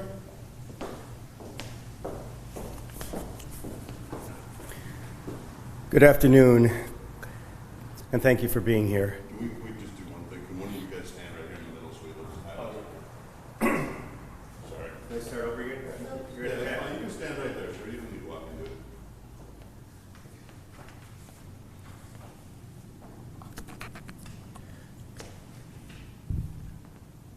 it. Good morning, and thank you for being here this morning. My name is David A. Rubin, and I have practiced in Arizona for a number of years, since 1977. I'm presently serving of counsel with the law firm of Rubin Law PLC here in Phoenix. I am part of a forensic, investigative, and legal team assembled on behalf of the immediate family of Dylan Liberty, who was killed by Scottsdale police on Wednesday, July 27, 2016, at a commercial center located in the area of 92nd Street and Shea in Scottsdale, Arizona. Dylan was 24 years old and is survived by his mom, Janine, his dad, Mike, his older brother, Travis, and his younger sister, Lacey, who at this time will grieve privately. Funeral services for Dylan will be held at St. Patrick's Church in Scottsdale on Saturday, August 13th at 2 p.m. We now join them in their desire to determine what actually occurred leading up to and at the time of Dylan's homicide. To date, only the Scottsdale Police Department has disseminated information concerning this young man's death. We have not and will not comment until a proper investigation has been completed. The Scottsdale Police Department will conduct its investigation of itself, and we shall proceed with ours. It has been reported that police confronted Dylan only because he was reportedly behaving suspiciously and erratically. They chased him and fatally shot him. We do know that Dylan was not well at the time of the incident. An autopsy has been conducted by the medical examiner's office on an accelerated basis at the family's insistence. And we will know more once a proper forensic and criminal investigation has been completed. Unlike the Scottsdale Police Department, we will not disseminate any conclusive information until the appropriate time. We also believe that one or more individuals may have observed and may even have recorded the homicide or what transpired just before the shooting or just after the shooting. That's the purpose of today's conference, to seek any assistance we can. Without further comment, this family is reaching out to the community and urging anyone who witnessed or recorded this to come forward. You'll be treated professionally and considerately. With your assistance, we can complete our investigation in order to determine what occurred at the time of Dylan's tragic death. Please contact us at Rubin Law PLC by calling 602-795-4888, or you can email us at david@rubinlawplc.com. I thank you so much for being here today. Thank you. So what makes you confident that someone out there does have a video? Our investigators have been out there canvassing. We've spoken with local businesses, and we have reason to believe that someone did videotape on their cell phone from the parking lot. Well, but in the police reports when this happened, have there been any witness accounts? There's no police report yet. Those reports will be held, I'm sure, from us until they've been properly completed and perhaps edited by the Scottsdale Police Department. Do you know if the Scottsdale Police Department has a copy of the video? We don't know that there is a video. We know that there are video cameras stationed throughout the complex, and our investigators have been attempting to secure any videotape that there is, and I'm sure the Scottsdale Police Department are doing the same. What do you hope to gain by seeing that video? I refrain from being too specific because, unlike the Scottsdale Police Department, I cannot and don't think it's appropriate for me to disseminate any conclusive opinion or information about what occurred there. The facts will speak for themselves. But by seeing the video, obviously you want to get an idea of what happened, right? We want to get an idea of how Dylan was approached, where he was approached, how he was chased, what was said to him during that chase, what occurred when he was confronted in a parking lot, and what occurred at the time that he was gunned down. From your understanding, I mean, how long do you think that this happened from when he was approached to when he was shot? How much time are we talking about? I wasn't there, but it was not. I believe that the reports will show that this was not an extensive chase or an extensive occurrence. Again, we want to develop the facts forensically and properly and appropriately before we make any statement to the public about how this happened. Scottsdale Police have already made several statements about what they believe transpired and what has transpired apparently with Dylan in prior contact with them. We will not comment on that until we have fully investigated it. Do you know if the officers were wearing body cameras? I do not know that yet. When you said he was ill, what did you mean by that? Was he not feeling well? Was it like mental, physical? Most likely both. But again, those are important facts that I believe will certainly be disclosed once we are able to draw conclusions from actual evidence as opposed to just speculating. Dylan did have a knife on him, though, right? That's a statement of fact. That is not a statement of fact. That's something that the Scottsdale Police Department has disseminated. What do his parents and his relatives think of everything that's happened? They are shocked, and they're in deep grief. And they've asked me to allow them to grieve graciously and without making any statements to the public. But you can just imagine how they feel. But have they been given any kind of explanation aside from what's been publicly released as to what happened that night? Only what they've seen on the brief news reports, which immediately followed the incident and provided some very specific disseminated information by the Scottsdale Police Department. That's all they know, other than what we can share with them as we proceed with our forensic investigation. But do you know, is that normal to not sit down with the family and kind of tell them what happened? In your experience, is that a normal thing? I don't want to comment on the behavior or the conduct of the officers or the Scottsdale Police Department. I can only tell you that they requested that the autopsy be accelerated, and at 8:22 on Saturday morning, they were called and told that the autopsy would occur at 10 a.m., and they were asked where the remains should go. So the autopsy has been completed? It has been completed. And have you guys been given the results and anything? No, that will take some time for the medical examiner to complete the analysis and to provide a report. The police department, do you feel like they have been forthcoming in this incident? I'd rather not comment. Do you guys have any questions? Is there anything else you want to add to it? I just want to thank you for coming here today, and please, if anyone witnessed what happened to Dylan at approximately 5 p.m.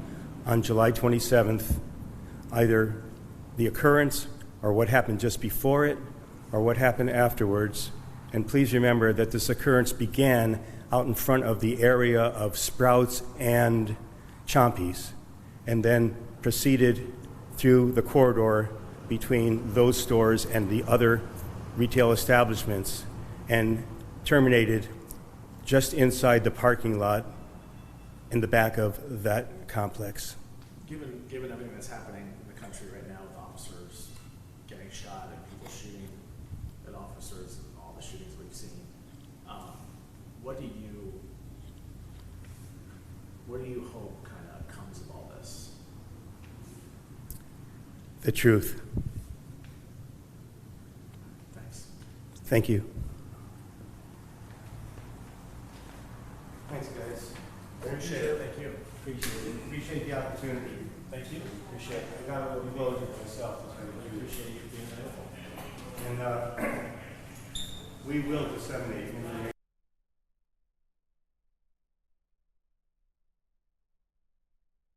All right, guys, let's take you to the Skyfox aerials now of that crash.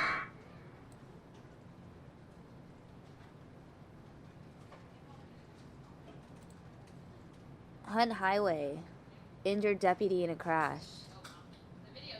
That is what you're looking at right now.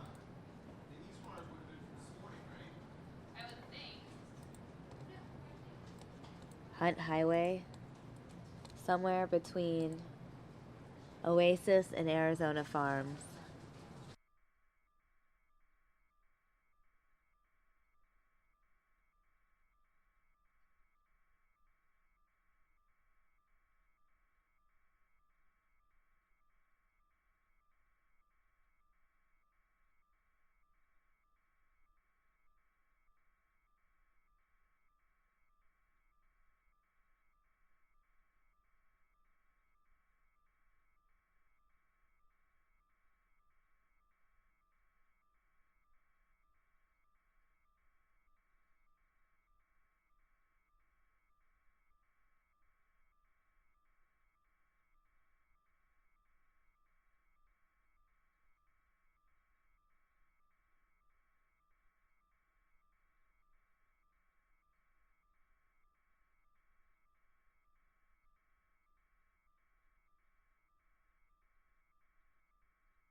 Again, guys, you're looking at live aerials of this crash. Injured deputy in a crash. Hunt Highway between Oasis and Arizona Farms.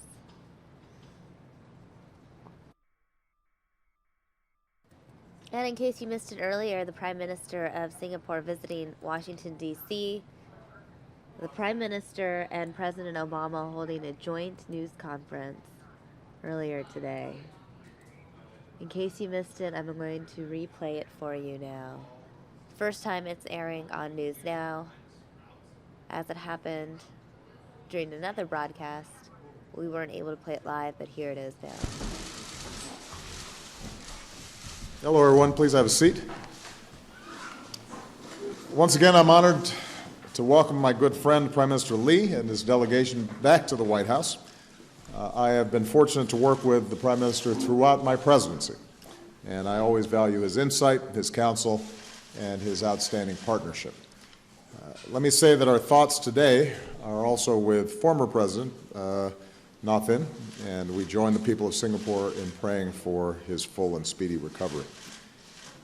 As President, I've rebalanced American foreign policy so that we're playing a larger and long-term role in the Asia-Pacific, a region that is critical to our security and our prosperity. And as I said this morning, Singapore has played a vital role in that rebalance.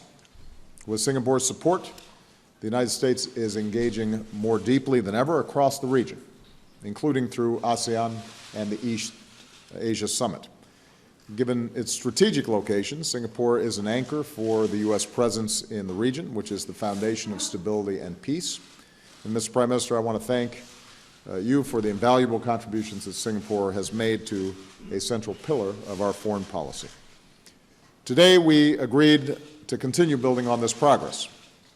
The U.S. and Singapore are united in our commitment to advancing regional security and stability. Our defense relationship remains one of the closest in Southeast Asia, with hundreds of American ships and aircraft rotating through Singapore each year. As I told the Prime Minister, we welcome Singapore's interest in purchasing the F-35 aircraft, and will also explore the possibility of Singaporean troops training on Guam. At the same time, we'll continue working to strengthen regional institutions like ASEAN, in line with the principles we agreed to at Sunnylands earlier this year. And we reaffirmed our shared commitment to building a regional order where all nations play by the same rules and disputes are resolved peacefully, including in the South China Sea. We agreed to do more to encourage economic growth and innovation among our economies. With a little over a decade, trade between our two countries has grown more than 50%. We're collaborating to jumpstart greater digital innovation, including research and development into technology and data to prove and promote smart cities concepts that can improve the daily lives of our citizens. We'll do more to connect our vibrant startup communities so that an engineer in Singapore can collaborate more easily with an entrepreneur in Silicon Valley or Austin, Texas. With respect to trade, it is an issue that stirs great passion. Globalization means economies around the world are more integrated than ever, and jobs and capital move across borders. Automation means that goods and products can be produced with fewer workers. And these forces of globalization and technology have not always benefited everybody evenly. There are fears and anxieties that people may be left behind. And these anxieties are legitimate. They can't be ignored. They have to be taken seriously. As I've said before, it means that we have to do everything we can to make sure that everybody shares in prosperity, that we have strong rules to protect workers, to promote high wages, to make sure that our citizens are getting the education and the training that they need. But the answer cannot be to back away from trade in the global economy. It is here to stay. It's not possible to cut ourselves off, given how integrated our economies are. And trying to pull up a drawbridge on trade would only hurt us and hurt our workers. So the answer is to make sure that globalization and trade is working for us, not against us. And that's why today we are reaffirming our commitment to the Trans-Pacific Partnership. I am a strong supporter of TPP because it will reduce tariffs, taxes basically, on American goods, from cars to crops, and make it easier for Americans to export into the fastest growing markets of the world. TPP levels the playing field for our workers and helps to ensure countries abide by strong labor and environmental rules So this is an opportunity to grow our economies and write the rules for trade in the 21st century in a way that's equitable. It gives us a chance to advance American leadership, reduce economic inequality, and support good-paying jobs, all while strengthening critical strategic relationships in a vital region. So I think not only is TPP important, but the Prime Minister and I agreed that we need to extend our partnership beyond just regional efforts. We have work to do on a global scale. Singapore was the first country in Southeast Asia to join the global coalition to destroy ISIL, and we're grateful that Singapore is making new contributions to this effort by providing valuable medical support to coalition forces. As two nations on the forefront of digital innovation, we recognize the growing threats of cyber attacks, and we're going to continue to work to strengthen cybersecurity and to promote peaceful norms on how nations should operate in cyberspace. Singapore, the Garden City, helped to achieve the Paris Climate Agreement last year, and Mr. Prime Minister, thank you for your commitment to work towards joining the Paris Agreement this year. We're also working closely with the international community to reduce harmful aviation emissions and phase down HFCs. And our two countries will continue to work together to advance global health security so that the world is better prepared to address the threat of pandemics. Last point, we agreed to keep promoting people-to-people ties between our two countries. We're expanding our Trusted Travelers program to make it easier for Americans and Singaporeans to visit each other and do business together. I welcome Singapore's announcement of a new exchange program, which will include scholarships for students of our two countries. And through our Young Southeast Asian Leaders Initiative, we're going to keep empowering young people in Singapore and across the region to become the leaders of tomorrow in their own communities, in business, and in civil society.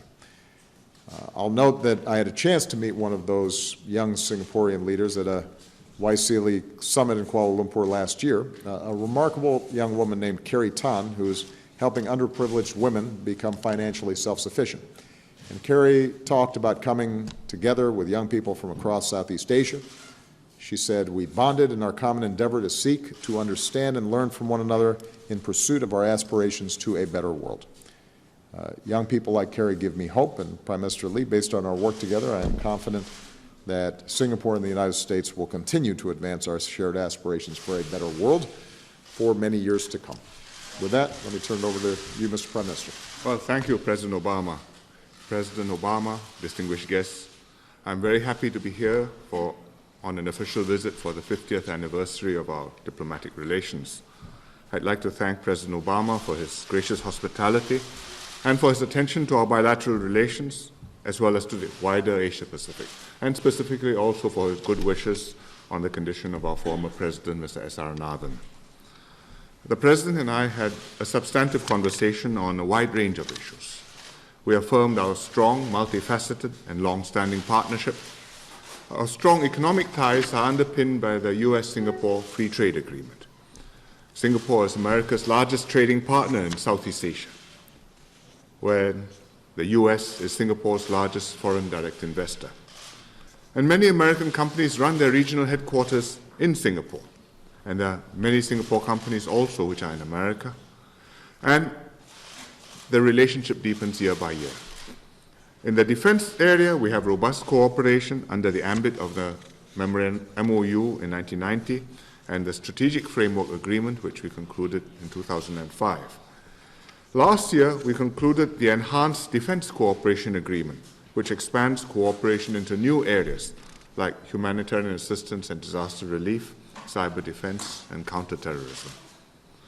We are also deepening security cooperation between our agencies in areas like counterterrorism, cybercrime, corruption, transportation security, and illicit trade enforcement, and expanding into new areas like cybersecurity, where our agencies are signing an MOU to work together to protect national security and our economic interests against cyber attacks. We also share an interest in smart cities, so we've discussed how cities can use technology to tackle problems from healthcare to transportation to delivery of public services. And there's a lot of interest from companies on both sides. Underpinning the ties between the two countries are the friendships and the relationships between our peoples. Thousands of American students are studying and working in Singapore. Thousands of Singaporeans are studying and working in America.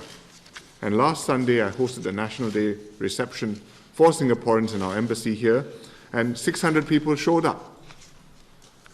It's fitting to mark this special occasion of our 50th anniversary that we are launching a scholarship for Singaporeans and Americans to enable undergraduates to do summer exchanges in each other's country and draw our young people closer together and to get to know each other's societies, cultures, strengths, and opportunities to cooperate together. We've recently implemented a trusted traveler program that will also facilitate travel by Singaporeans to the US. The President and I also discussed the TPP, and just now you heard the President give an eloquent explanation of why it is important to America and also to Asia. It's an integral component of America's rebalance to Asia. Apart from the economic benefits, trade, market access, standard setting, it's also vital from a strategic point of view and a strong signal of the U.S. commitment to continue its deep engagement in the region. We greatly appreciate the efforts of the President and his team to push for the TPP, which grew from a small FTA, which Singapore had started together with Chile, Brunei, and New Zealand, the P4 group. And now the TPP will be a free trade agreement encompassing 40% of the world's population and 1/3 of the world's GDP. We are near the finish line, and we hope that the countries, particularly the US, will be able to ratify the TPP as soon as possible. Finally, the President and I discussed our partnership in tackling global challenges like counterterrorism. It's a problem for all countries. Every day in the newspapers you read of new attacks somewhere, America, Europe, Middle East, closer to home in Indonesia and Malaysia. We in Southeast Asia are very concerned about this because the terrorists are active in many countries in the region. Several hundred, perhaps 1,000 from Southeast Asia are in the Middle East fighting ISIS. And we have witnessed attacks in both Indonesia and Malaysia that were mounted by ISIS followers under orders from ISIS operatives in the Middle East to launch attacks in their home countries. So the efforts to counter ISIL or ISIS are crucial, and that's why Singapore is a member of the coalition, and we are making a modest contribution to the effort. And we're going to be sending a medical team to Iraq. We have already been participating with air-to-air refueling, image interpretation, and in other ways, and now we are going to send a medical team into Iraq. It is also important to fundamentally address the root source of violent extremism in order to counter the underlying ideology of ISIL, as well as to address the issues of extremist and exclusive views being propagated by ISIL. So these are major issues which we have discussed amongst our two countries, and we look forward to working together and taking our relationship even further forward. Thank you. First question is Margaret Brennan. Thank you, Mr. President. Given the Republican nominee's recent comments about the Khan family and his statement that if president, he would consider recognizing Russia's annexation of Crimea, does it make you question his fitness to be president? And secondly, sir, on Libya, you've said in the past that the worst mistake of your presidency may have been your failure to plan for the aftermath of that 2011 NATO intervention in Libya. Do you see your new decision to bomb ISIS there as a direct result of that? Yes. I think the Republican nominee is unfit to serve as president.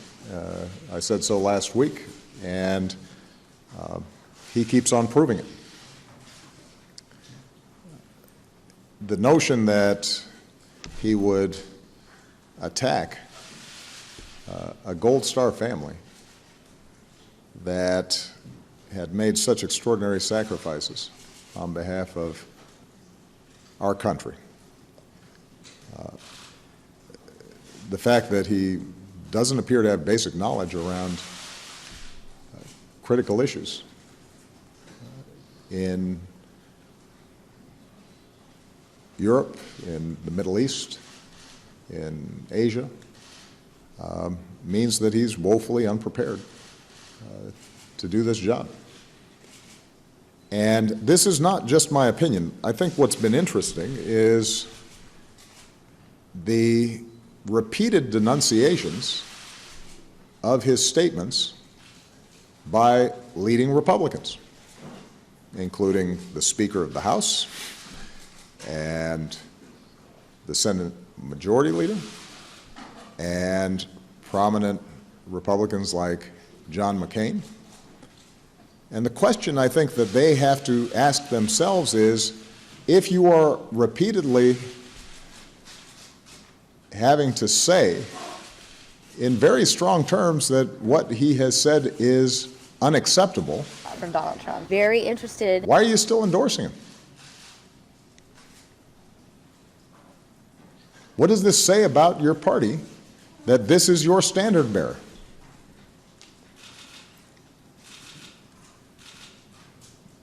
This isn't a situation where you have an episodic gaffe. This is daily and weekly, where they are distancing themselves from statements he's making. There has to be a point at which you say, this is not somebody I can support for President of the United States. Even if he purports to be a member of my party. And the fact that that has not yet happened makes some of these denunciations ring hollow. I don't doubt their sincerity. I don't doubt that they were outraged about some of the statements that Mr. Trump and his supporters made about the Khan family. But there has to come a point at which you say, somebody who makes those kinds of statements doesn't have the judgment, the temperament, the understanding to occupy the most powerful position in the world.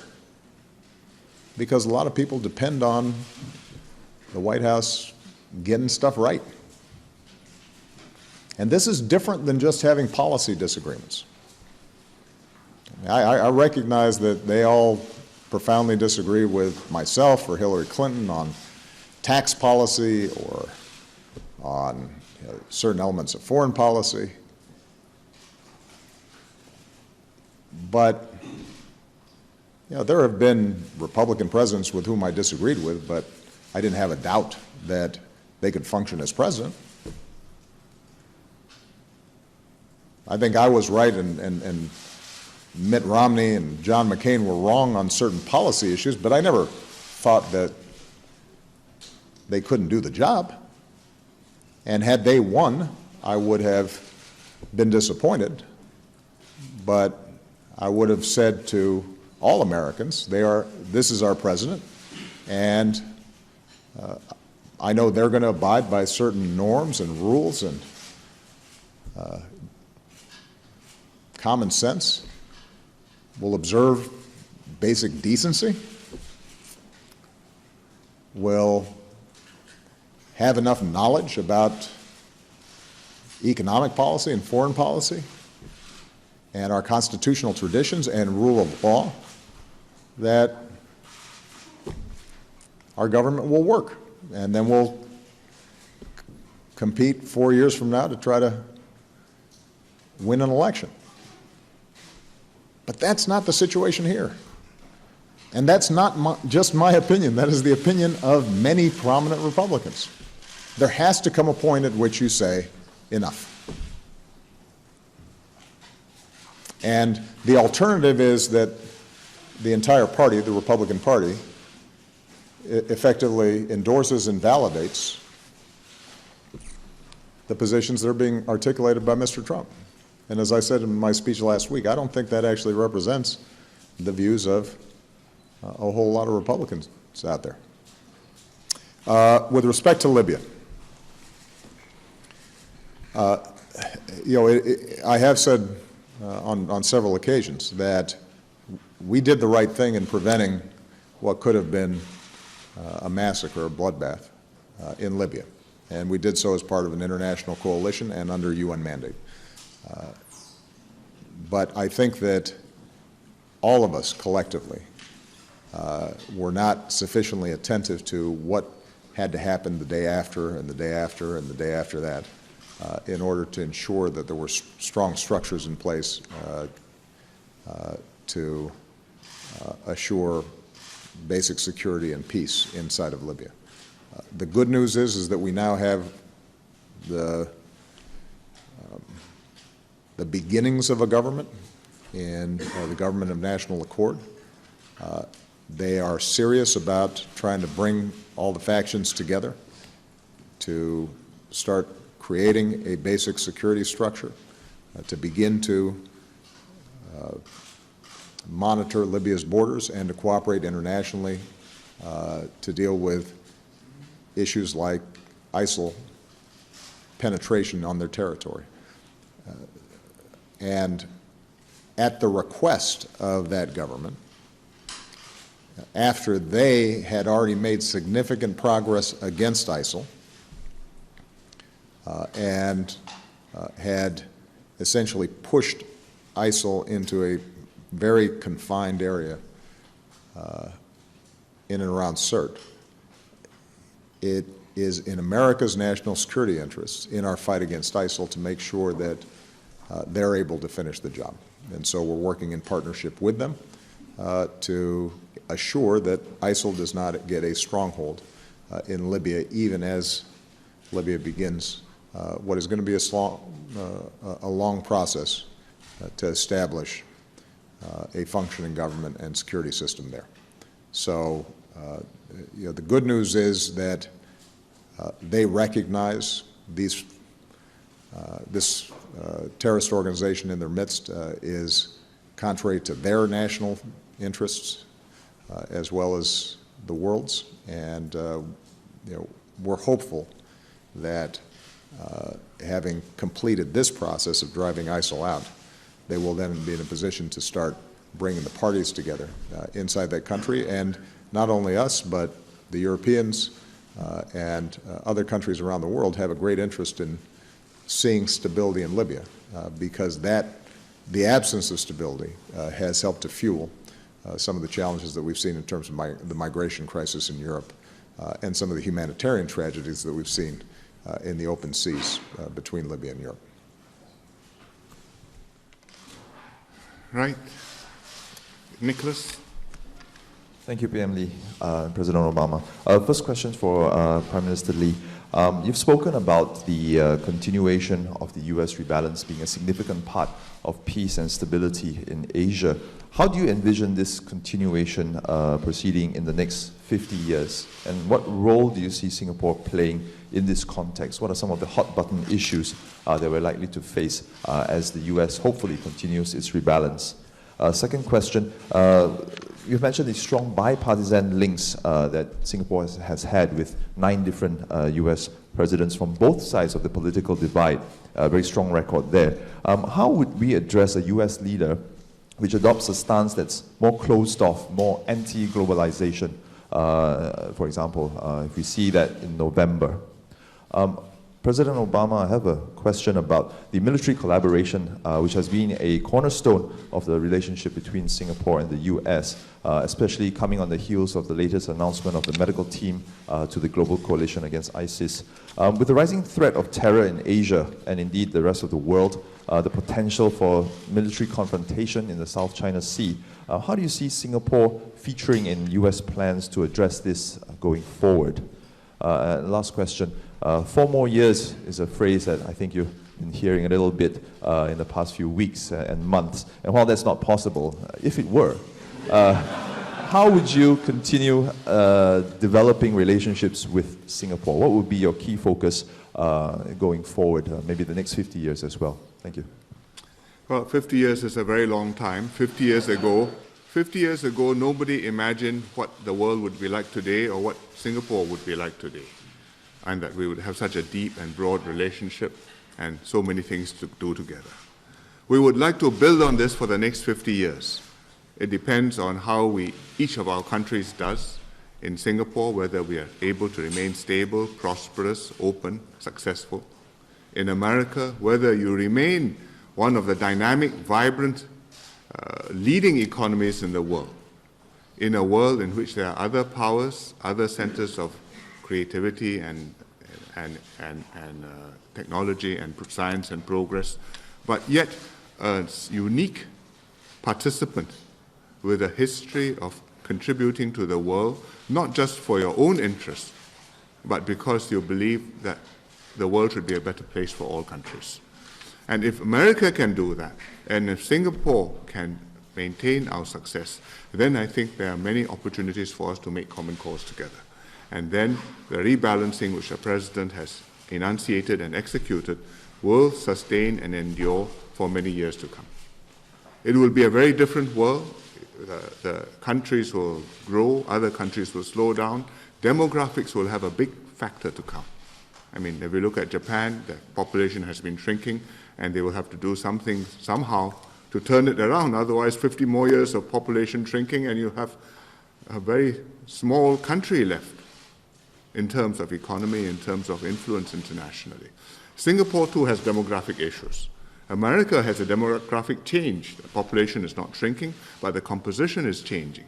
And in this situation, we have to adjust to a new world, maintaining our position and our ability to compete, and yet knowing that it's not going to be the same as it was in 1946 when America was about half the world's GDP. So, or 1/4 of the world's GDP. So that's the crucial factor over the next 50 years. As for what we do over bipartisan links, if there's a US leader who is more closed off and wants to turn inward, I don't think this is the right forum, or indeed there is any right forum for me to talk about US politics in public at this moment. We will work with whoever is a US administration, whichever party. We've worked with 5 Republican and 4 Democrat administrations. And our experience of American elections, presidential elections, has been that many pressures build up during the election campaign, and after the elections, in a calmer, cooler atmosphere, positions are rethought, state strategies are nuanced, and a certain balance is kept in the direction of the ship of state. It doesn't turn completely upside down. The Americans take pride in having a system with checks and balances, so that it is not so easy to do things, but it's not so easy to completely mess things up. No. And we admire that, and sometimes we depend upon that.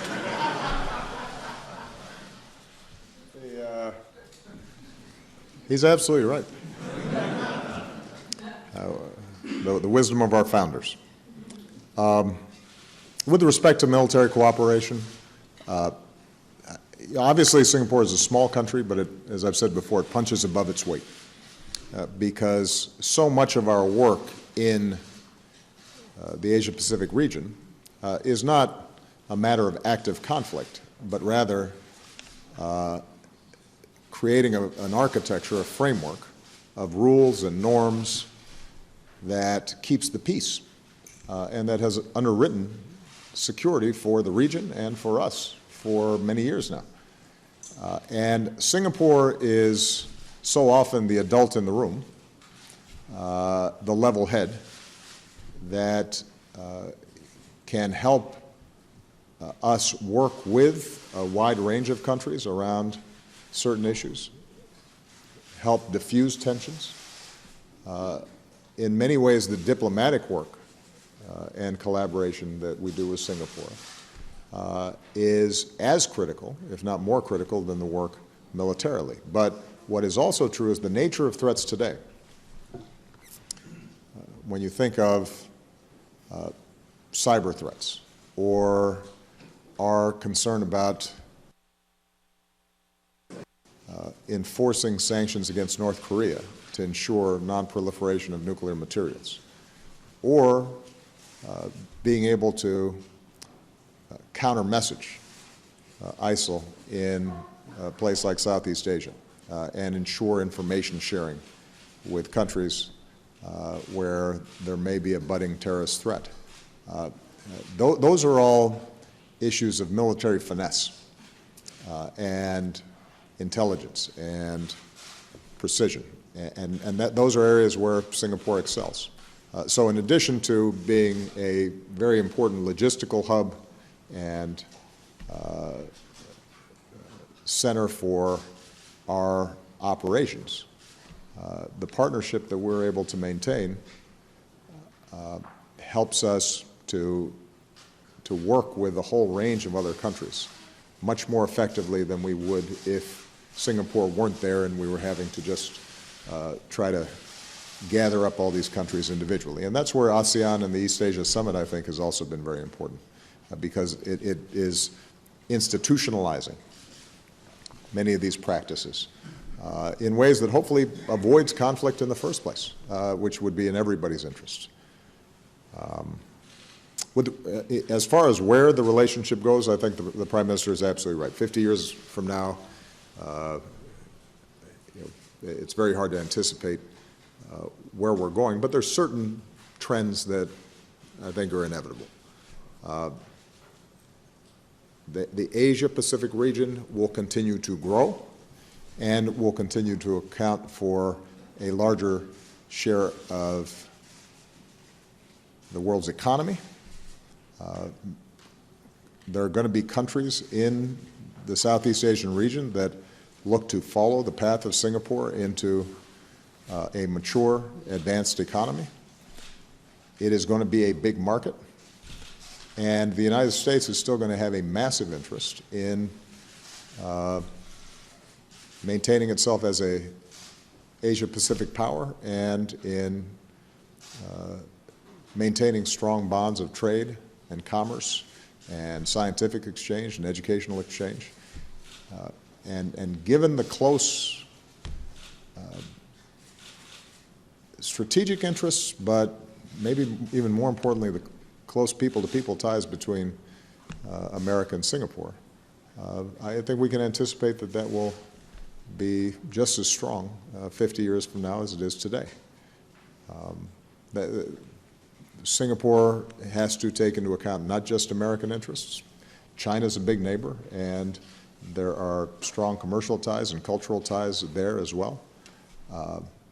And in that sense, Singapore actually can serve as a useful partner with us and with China to assure that the U.S.-Sino relationship moves in a productive way, which I think would be in the interest of both countries. This is going to be a central engine for world growth, and if we do a good job in maintaining stability, ensuring a rules-based order, continuing to promote greater transparency and reducing corruption in the region so that all people are benefiting from the rapid growth that's taking place, then I think the future 50 years from now will be bright. Jordan Fabian. Thank you, Mr. President. You're here today touting the Trans-Pacific Partnership, but Hillary Clinton is against it. Her vice presidential nominee, Tim Kaine, has now reversed himself and is now against it. Donald Trump is too, meaning that the next president is opposed to this deal. Mm-hmm. So my question is, if you take both candidates at their word, how do you plan to get Congress to pass this deal during the lame duck? And what's your plan to convince the members to do so, given the opposition I just described?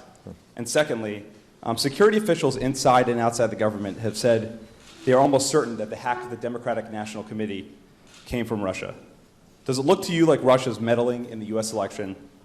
And what impact should that have on your administration's relationship with Moscow? Sure. Well, right now I'm president, and I'm for it. And I think I've got the better argument. And I've made this argument before, I'll make it again. We are part of a global economy. We're not reversing that. It can't be reversed because it is driven by technology and it is driven by travel and cargo containers and the fact that the demand for products inside of our country means we got to get some things from other places, and our export sector is a huge contributor to jobs and our economic well-being. Most manufactured products now involve a global supply chain where parts are made in all corners of the globe and converge and then get assembled and packaged and sold. And so the notion that we're going to pull that up root and branch is unrealistic. Point number one. Point number two, it is absolutely true. The evidence shows that some past trade deals have not delivered on all the benefits that were promised and had very localized costs. There are communities that were hurt because plants moved out. People lost jobs. Jobs were created because of those trade deals, but jobs were also lost. And people who experienced those losses, those communities, didn't get as much help as they needed to. And what is also true is, as a consequence of globalization and automation, what you've seen is labor, workers, losing leverage, and capital being mobile, being able to locate around the world. That has all contributed to growing inequality, both here in the United States, but in many advanced economies. So there's a real problem, but the answer is not cutting off globalization. The answer is, how do we make sure that globalization, technology, automation, those things work for us, not against us? And TPP is designed to do precisely that. Number one, it knocks out 18,000 tariffs that other countries place on American products and goods. And now, our economy currently has fewer tariffs, is more open than many of our trading partners. So if everybody agrees that we're going to have lower tariffs, that's good for American businesses and American workers, and we should want that. We should pursue it.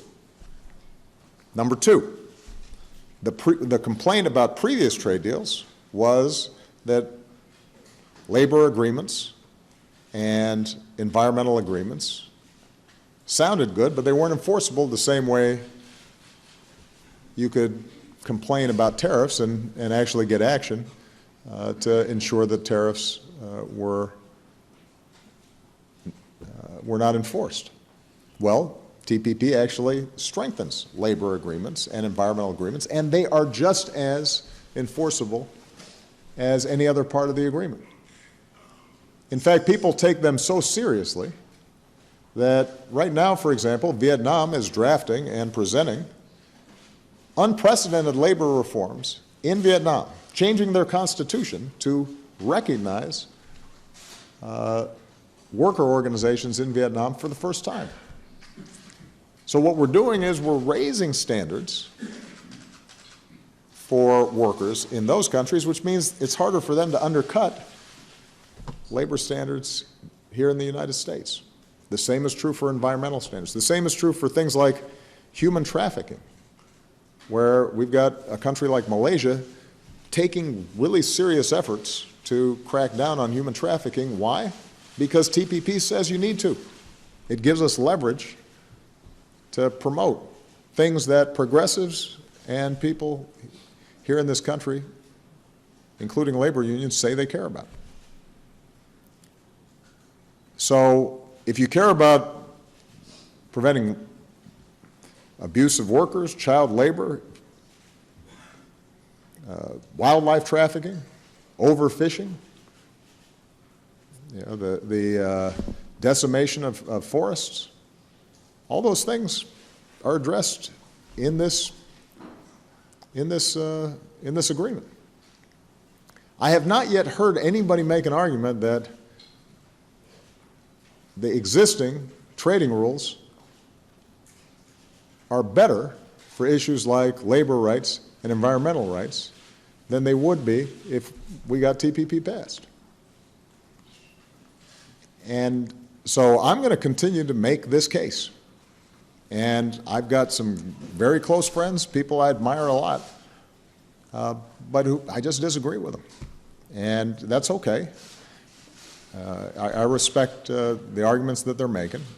They're coming from a sincere concern about the position of workers and wages in this country, but I think I've got the better argument, and I've got the evidence to support it. And hopefully, after the election is over and the dust settles, there will be more attention to the actual facts behind the deal, and it won't just be a political symbol or a political football. And I will actually sit down with people on both sides, on the right and on the left. I'll sit down publicly with them, and we'll go through the whole provisions. I would enjoy that, because there's a lot of misinformation. I'm really confident I can make the case this is good for American workers and the American people. People said we weren't going to be able to get the trade authority to even present this before Congress, and somehow we muddled through and got it done, and I intend to do the same with respect to the actual agreement. You had the second question. That was a long answer. I apologize, Mr. Prime Minister, but every once in a while. The FBI is still doing an investigation. You're right that there have been some assessments made that this might have been a Russian hack. What I can tell you without commenting on the specifics is that there are a lot of countries out there that are trying to hack into our stuff. Governmental databases, but also private sector databases and non-for-profit databases. And this is why we've stood up such an aggressive effort to strengthen our cybersecurity. And we have provisions in place where if we see evidence of a malicious attack by a state actor, we can impose potentially certain proportional penalties. But that requires us to really be able to pin down and know what we're talking about. And so I don't want to get out ahead of the legal evidence and facts that we may have in order to make those kinds of decisions. More broadly, we're trying to promote international norms and rules that say there's certain things that states should not be doing to each other when it comes to cyber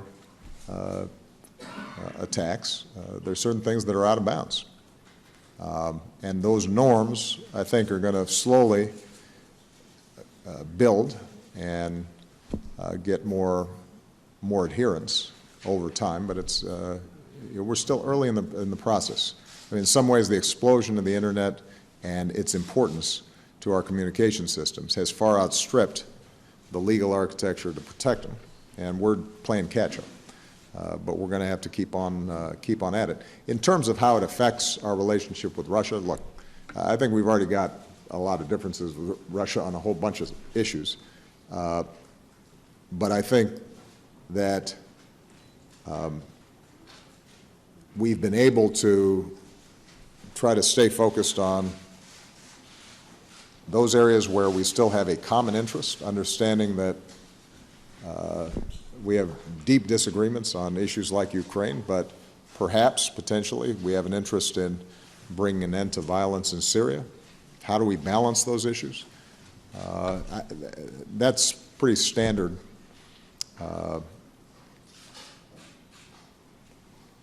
statecraft at this point with Russia. If, in fact, Russia engaged in this activity, it's just one on a long list of issues that me and Mr. Putin talk about, and that I've got a real problem with.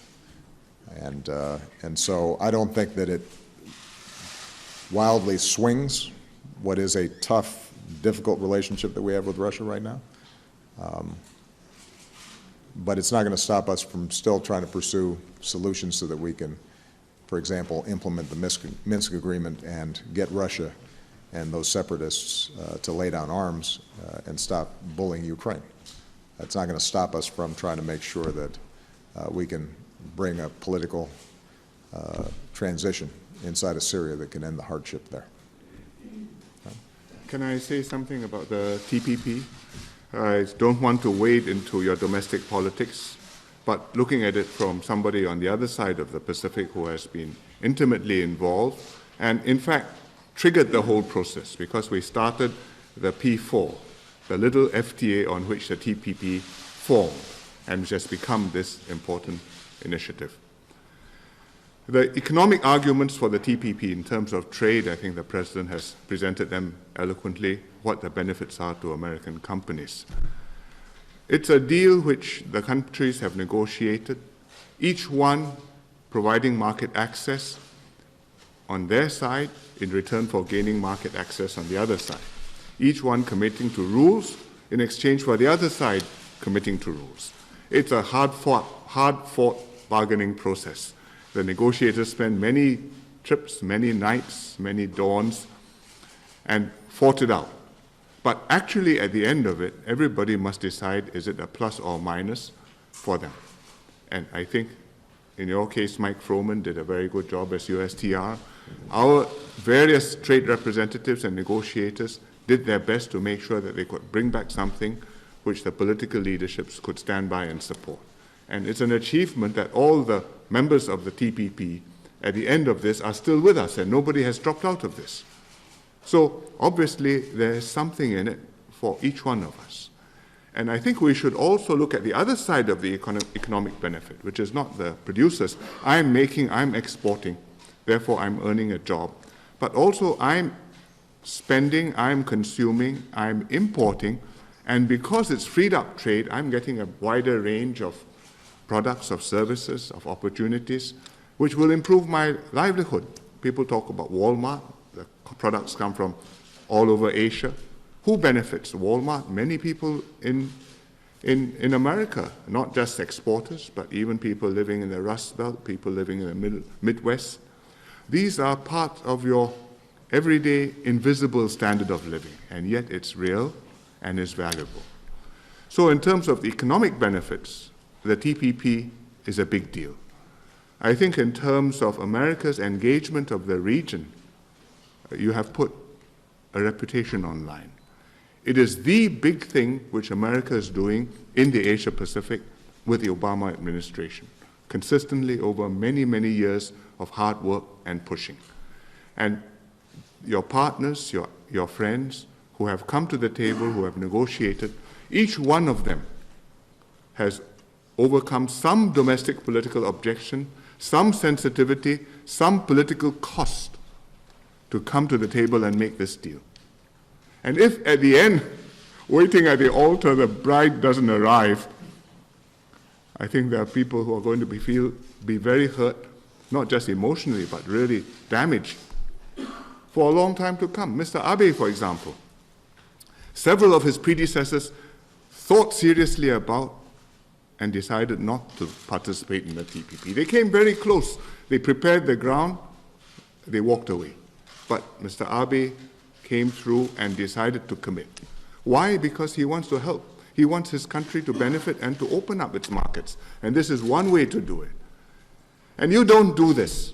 Well, it hurts Mr. Abe is one thing, but it hurts your relationship with Japan, your security agreement with Japan, and the Japanese living in an uncertain world, depending on an American nuclear umbrella, will have to say, on trade, the Americans could not follow through.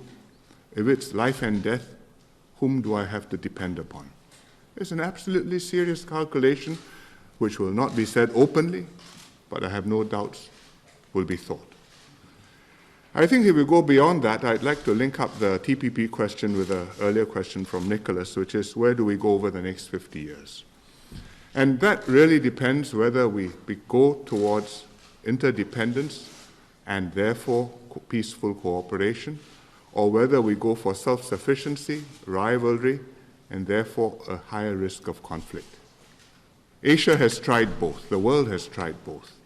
In the 1930s, with Smoot-Hawley, with the Depression, with a very difficult international environment, you went for protectionist policies. You had a rivalry with Japan, which led to war. After the war, because America was open, because you promoted trade, because you encouraged investments and encouraged other countries to open up. Therefore, the Asia-Pacific has been peaceful and the Pax Americana has been a pax and not a war. If over the next 50 years you continue to work towards interdependence and cooperation and mutual prosperity, then 50 years from now we can say these have been peaceful years and we have made further progress together. But if you go in the opposite direction and you decide that this is a big Pacific but is big enough to split it down the middle, and one chunk is mine and the other chunk belongs to some of the Asians, China or India or Japan, I think that's a very different world. One of the reasons why you have a manageable relationship with China now is because you have trade with them. It's enormous, it's mutually beneficial. Both sides want to maintain that relationship. If you didn't, it would be like the Soviet Union during the Cold War, when you had negligible trade and, well, you still had to find ways to work together, but it's much harder. Now, the TPP doesn't include China, although some people think it does, but the TPP points the direction towards the world, towards your whole orientation of your society. And if you set the wrong direction, maybe in the next 50 years sometime you will turn around, but it will cost you many years and the world will have to pay quite a high price. Yep. My name is Lee Yu-wen from the Business Times in Singapore. Good afternoon, President Obama, Prime Minister Lee. I have two questions. The first is just a follow-up to the TPP. I mean, a lot has been said, everyone knows what's at stake, but what is the future of the TPP if it does not get ratified by January, the lame duck session? The fear is that if things wait too long, and it might need to be reopened up for renegotiation, and that will probably kill the deal. So what is, post-January, how can we reassure the TPP nations and the people that there is that political will to get this done as soon as possible? The second question is for President Obama. We are almost at the end of your 8 years in office. I would like you to evaluate the progress of the U.S. rebalance to Asia. What is something that you're most proud of? Is there something that you would have done differently? And what is your message to your successor, whoever he or she may be, to continue to engage Singapore, Southeast Asia, and the rest of the Asia Pacific? Thank you. Well, with respect to TPP, I thought that Prime Minister Lee's points were right on target. And this is an economic agreement, but what we've learned in history is that you can't separate out economic interests and issues and security issues and interests. And the Prime Minister is absolutely right. We have benefited from enormous peace and prosperity around the world. An unprecedented period where the great powers were not engaged in conflict, in part because of growing interdependence. If you think about those parts of the world where we still see conflict, where we still see high levels of violence, they're typically places that are less integrated into the world economy. And there's a reason for that. So I think there is a powerful economic case, just a basic bread and butter case to be made about why this is good for American workers and good for American exports and ultimately good for American wages if it's structured properly. But I also think that there is a strong security component to this. And what I also think is important is for people to recognize that the alternative is not TPP or some imaginary circumstance in which suddenly we're able to sell goods around the world wherever we want, but nobody's able to sell goods to us where we can operate anywhere around the world under fair rules, but they can't operate here in that fashion. That's not, whatever is being imagined as the alternative is not the alternative. The alternative is what we have today, a situation in which we don't have as many protections around labor and environmental issues as we'd like, a situation in which there are countries like Japan that sell a lot of goods here, but that keep pretty restricted access for U.S. companies and U.S. workers to their markets. And Prime Minister Lee is right that Prime Minister Abe of Japan, for example, has taken some significant risks because he knows that he needs to make his economy more competitive. And as a consequence is willing to open up access that we haven't seen in the past. And that's a big market. Still one of the top 3 economies in the world. So the last point I'd make around this is China. As Prime Minister Lee mentioned, China is not a part of TPP.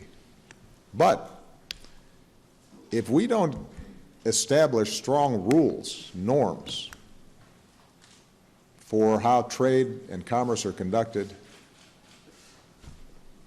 in the Asia-Pacific region, then China will. I mean, China's already engaging all the countries in the region around its own version of trade agreements.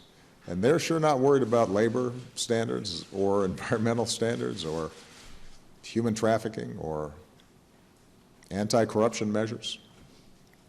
So you get a low standard, lowest common denominator trade deal, and if America isn't creating high standards, then China's rules will govern in the fastest growing part of the world. All right, guys, we're going to wrap up the morning edition of News Now. Mike Page will be joining you guys at 1 p.m. with a brand new afternoon edition of News Now. Stay tuned, guys. We'll have more News Now then. Thanks for watching.